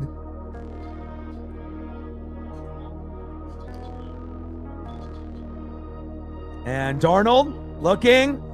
Oh. And caught. And they're going to get a roughing the passer penalty. Fuck. This is a big momentum swing here for Seattle. Not only getting the pass complete, but then getting roughing the passer on top of that. Golly. Penalties.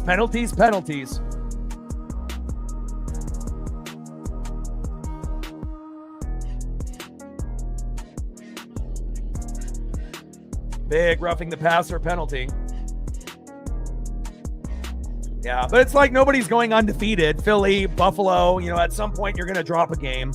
Broncos got a good defense. And again, if I was able to get at least a touchdown in the first half with the Buccaneers at home, we would have beat y'all, So, obviously blocking a punt for a touchdown, on the first drive, I already knew we lost, but you're not going to be able to get a block field goal or a block punt for a touchdown every game.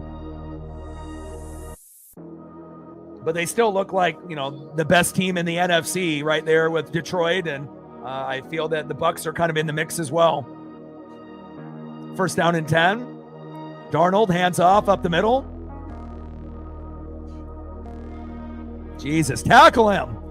And Kenneth Walker III with people pushing him from behind.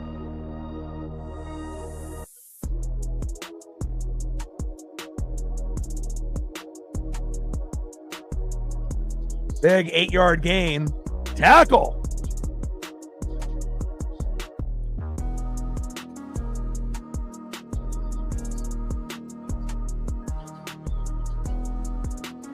Second down and 2. Walker. No gain. Nice tackle there by Yaya Diaby and Tyke Smith. Oh, and Myers missed a field goal early in the game. So obviously this is very crucial here. Darnold. Pass incomplete to Cooper Kupp. Tyke Smith in coverage. Here we go. 4th down and 2.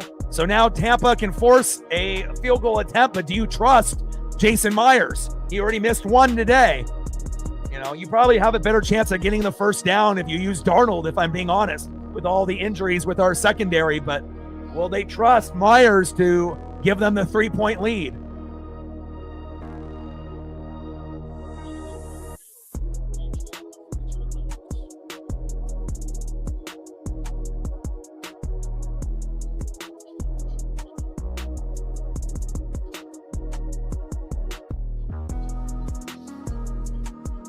Fourth down and 2 at the Tampa 21. And oh my God, Darnold, Horton, touchdown, Hawks. Wow, unbelievable. And again, field goals. Why do field goals, right? When you don't trust Myers, you just go for it. And that was the right call. Extra point is up and good. And again, can I get my secondary healthy, please? We missed the sack lunch, and he finds a way to get a wide open Wide open Horton for the tutty on 4th down. Wow. Yeah, it wasn't even a fake field goal. They just lined up for it. They lined up for a regular play because they didn't trust the kicker. And I wouldn't either. If Myers already missed one, why let him try to blow the game? It has to be touchdown for touchdown. So it was not a fake field goal. They just went for it on 4th down and 2. Should have had the sack lunch. Missed him. And Darnold with good awareness, being able to keep his eyes downfield. Horton wide open towards that sideline. Extra point up and good. And that's the correct call, to actually go for it there. You have to understand, what your team is at that moment. Something that sometimes Dan Wilson doesn't recognize, You got to go with your strong suit. And if there's a mistake, you have to acknowledge it. So now Tampa on the pressure cooker. We got to get a touchdown here to tie.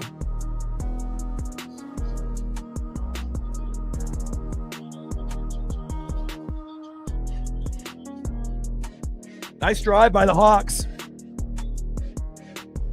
And it shows you, when you can have a back and forth game like this with injured, players in the secondary, 2 for Seattle, 3 for Tampa, you're going to make plays, because again, the starters aren't out there. It's a lot of backups. So, I still got Zion McCollum and Antoine Winfield Jr., but, when you end up missing some of those guys, bigger plays are bound to happen. And Myers kicks off. Williams with a 25-yard gain at the Tampa 30. We need to go 70 yards and tie this up.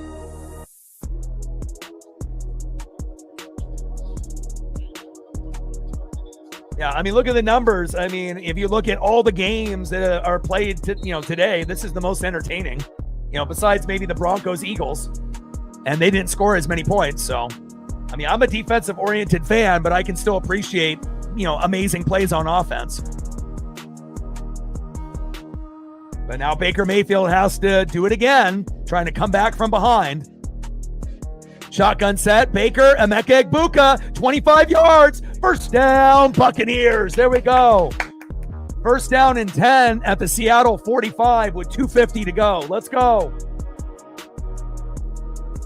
23 more likes to get to 150. Let's get there. With 372 in the room, we should be able to hit 200, but we need help from TJ, Jerry, and the regulars. Captain, you as well. Shotgun set, Baker Mayfield, incomplete. 2nd down and 10 at the Seattle 45. Man, Emeka is something special. Just like the Seahawks with JSN, you already knew you had something special in him, even when DK and Lockett were on the team. You could tell that JSN was primed to be the one sooner than later, and Emeka Egbuka will be the one when Mike Evans obviously retires. And hell, he's the one right now with Evans even being, injured at the moment. Baker, floater, incomplete. Baker Mayfield, pass short right. Cade Otton, there we go, baby. 25-yard gain after 25-yard gain. Emeka Egbuka, this time Cade Otton. We're down to the Seattle 20. 1st down, Buccaneers. And again, it may come down to who has the ball last to win the game, but if we score too quick, you guys are going to end up winning 42-35. Unless we end up going for 2, but I don't think that would really be smart.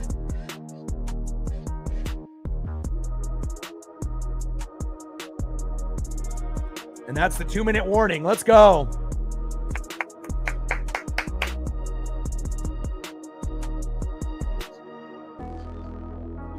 What a catch.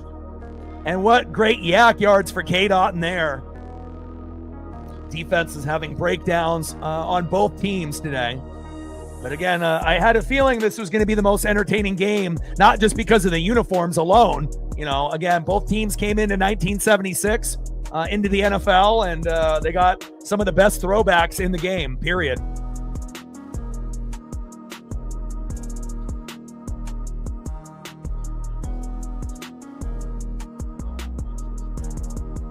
Oh, let's go, baby.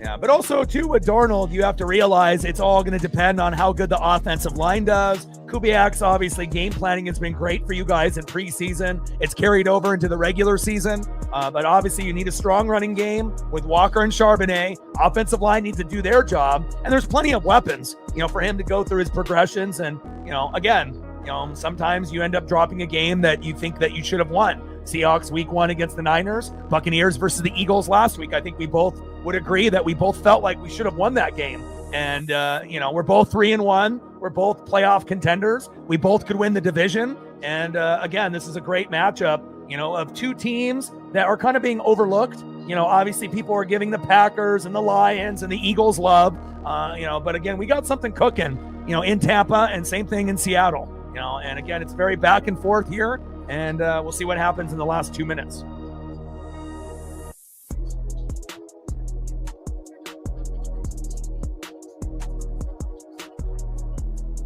I don't know. Darnold has actually been playing pretty well.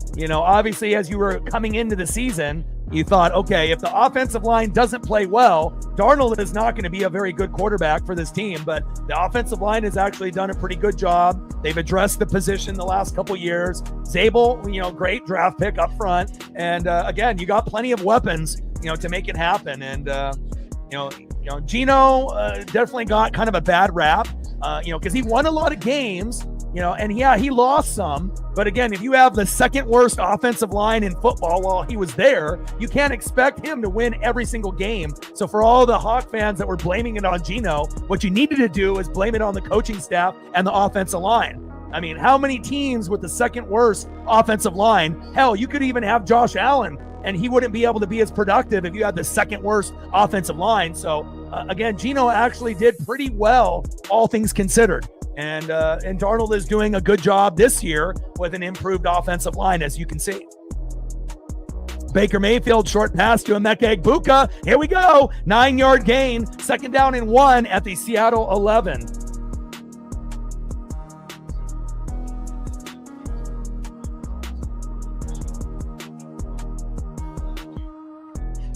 Let's go. Come on. Give it to Emeka. He's already got 5 tutties in the first 5 weeks. Rookie of the year. Book it. But I follow every team in the NFL, not just the Buccaneers, not just the Buccaneers and the Seahawks. I follow everyone. So I'm very locked in. 1st down and 10. Obviously turned into that 9-yard gain by Emeka Egbuka. And he tripped over himself, but almost got that 1st down. 2nd down and 1 at the Seattle 11 with now less than a minute 30 to go.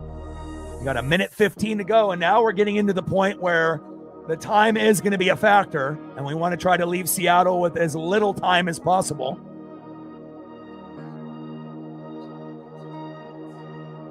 Touchdown, Sterling Shepard. Bang! But you guys have a minute 08 left. Let's go. Baker is baking, baby. And again, it's going to come down to whoever has the ball last. Don't go for 2. Take the extra point. Nice job by the Buccaneers and Baker Mayfield to Sterling Shepard. Let's go. Baker is a fucking G. Extra point is up and good. Wow. And Sterling Shepard was in double coverage. Let's go. 35-35. And again, Seahawks have plenty of time to kick the field goal, even though Myers missed one early in the game. And they decided to pass on the field goal on the last drive and go for it on 4th down, and it converted into a touchdown.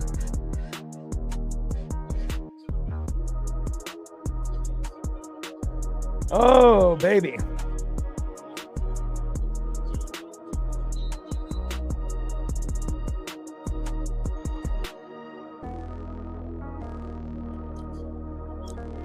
What a game.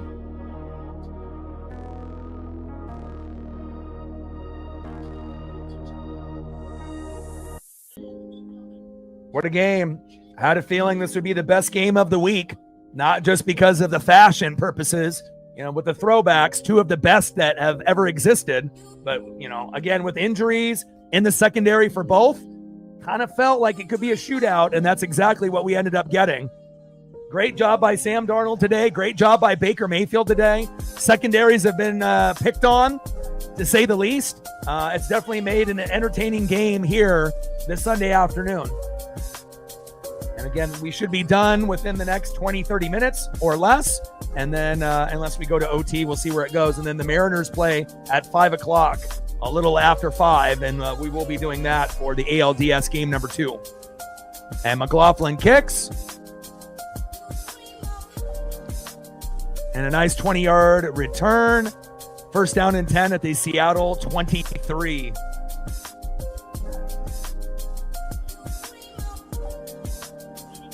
And again, there hasn't really been that big interception or big fumble. Now, we did get a tipped interception by Antoine Winfield Jr., but it got called back due to a penalty. But that's the closest that we've seen a big turnover. And again, if the Bucs are going to win this, we might need that big turnover, that big interception, that big fumble. And we did get a fumble earlier today from Jalen Milroe that cost them. Darnold, short pass to Cooper Kupp. 9-yard gain to the Seattle 32. 1:03 left here in the fourth quarter. Yeah, but the DBs are horrid because they're injured. Seattle's got 2 starters out. Tampa's got 3 out of their 5 starters out in the secondary. So again, if everyone was healthy, the score would probably be, 2017 or something of that nature. It wouldn't be 35-35. It would be more like in the 20-20 range or 23-20 range. So you have to understand, it's not like the corners and safeties suck for both teams. They're injured.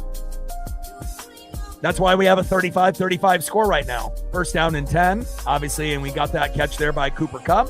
Second down and 1 at the Seattle 32 with 1:03 left.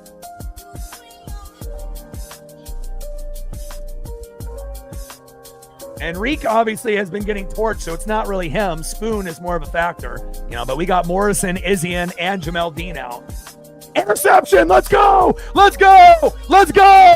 Let's go! Bang! Levante David, I told you, we needed a big interception or a fumble, and what did we do? The sports gods said, here you go, and you got it, baby! Boom! Boom! My ESP is on point, baby, I told you. Pressure coming and intercepted by Levante David, my boy. ESP, baby, all day, all day. And it's not just Mariners. It's not just whatever else we do. You have a feeling. You say it, you express it. You need a fumble or a pick, and boom, you get one. Thank you, sports gods. Let's go. Let's go. That's exactly what we needed. Milroe had the fumble. We took advantage. The Antoine Winfield Jr. pick should have counted, but it didn't with the penalty. And look at that. A tipped ball. Levante David, first ballot Hall of Famer. Let's go. Let's go. Let's go. Told y'all. I can do it with everything that we do. NFL games, college football games, baseball games. Yes. 2 turnovers for Seattle, 0 for Tampa. Let's go.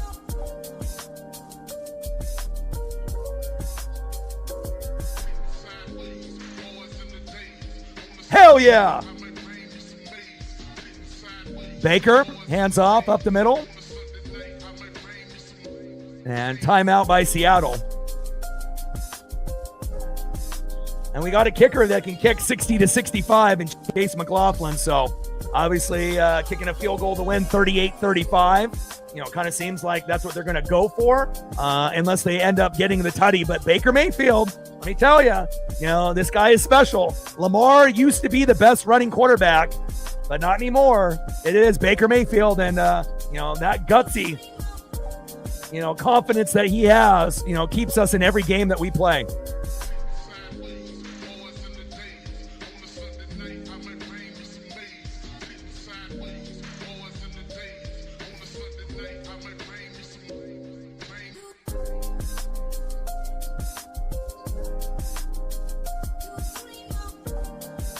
Second down and 7. Handoff up the middle again.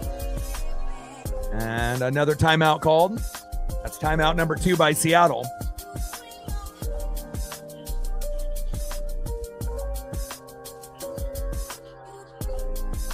All day in the building. What's good? And And again, a must-win game for the Mariners against the Tigers, even though we're going against Skubal, who might be the best pitcher in the game, not named Paul Skeens and Garrett Crochet, but we're 2-0 against Skubal this year, so I know we can do it.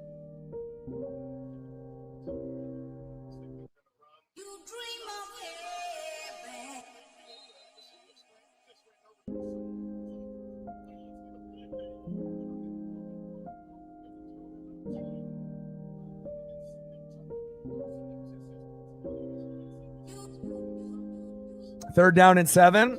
Hand off again. Go, baby, go! Yes! Yes! First down, Bucks. This one's over. This one more than likely is over.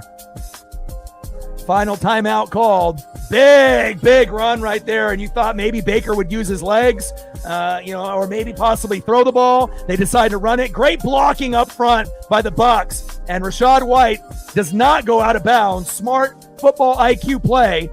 And again, first down, which is going to turn into Baker Mayfield here with a kneel down and timeout called. Now we got 4 seconds left for McLaughlin to win the game. Let's go, Chase. Make this field goal.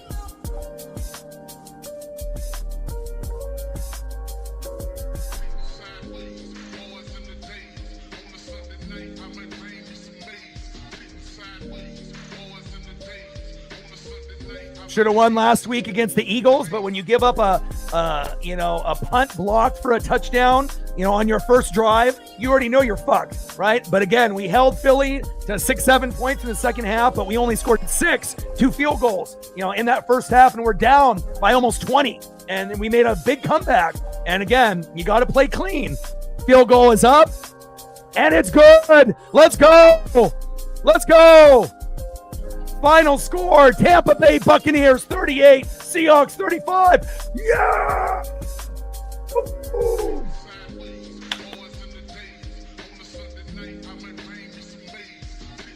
Let's go. And for all the Mariner fans that are Seahawks fans, I'm sorry. But again, if you have 2 turnovers and Tampa's got 0, sometimes this is going to happen. Let's go, baby. Fire the cannons. Let's go, Bucks. 4-1, baby. 4-1. NFC Championship game against Philly or Detroit. Let's go. Hell yeah. Big win. You got to give the Hawks credit, though. They gave everything that they had. But Chase McLaughlin is fucking money, baby. This one feels good. And plus, we were super hurt and hungry after that Eagle loss. There's not very many teams that can match up with the Eagles, besides maybe the Lions and us. And again, not to say the Packers, the Hawks, the Rams, the Niners can't, but again, with all the injuries that we had and finding a way to win this game by 3, fucking huge. Let's go. Well, I love you guys and I appreciate you guys very, very much. I'm going to rest my voice and get prepped for the Mariners and the Tigers, and we'll be live in about 1 hour. So love you guys, and I appreciate you guys very much. And we got a final score. Buccaneers 38, Seahawks 35, and obviously Emeka Egbuka, Rookie of the Year. Stamp it, book it, write it down, take a note. It is what it is, baby. Let's go. And I got one question for you. Who talks sports like us? Your boy Ryan, Northwest Sports Fanatics. And I'm out. Gang, go Bucks.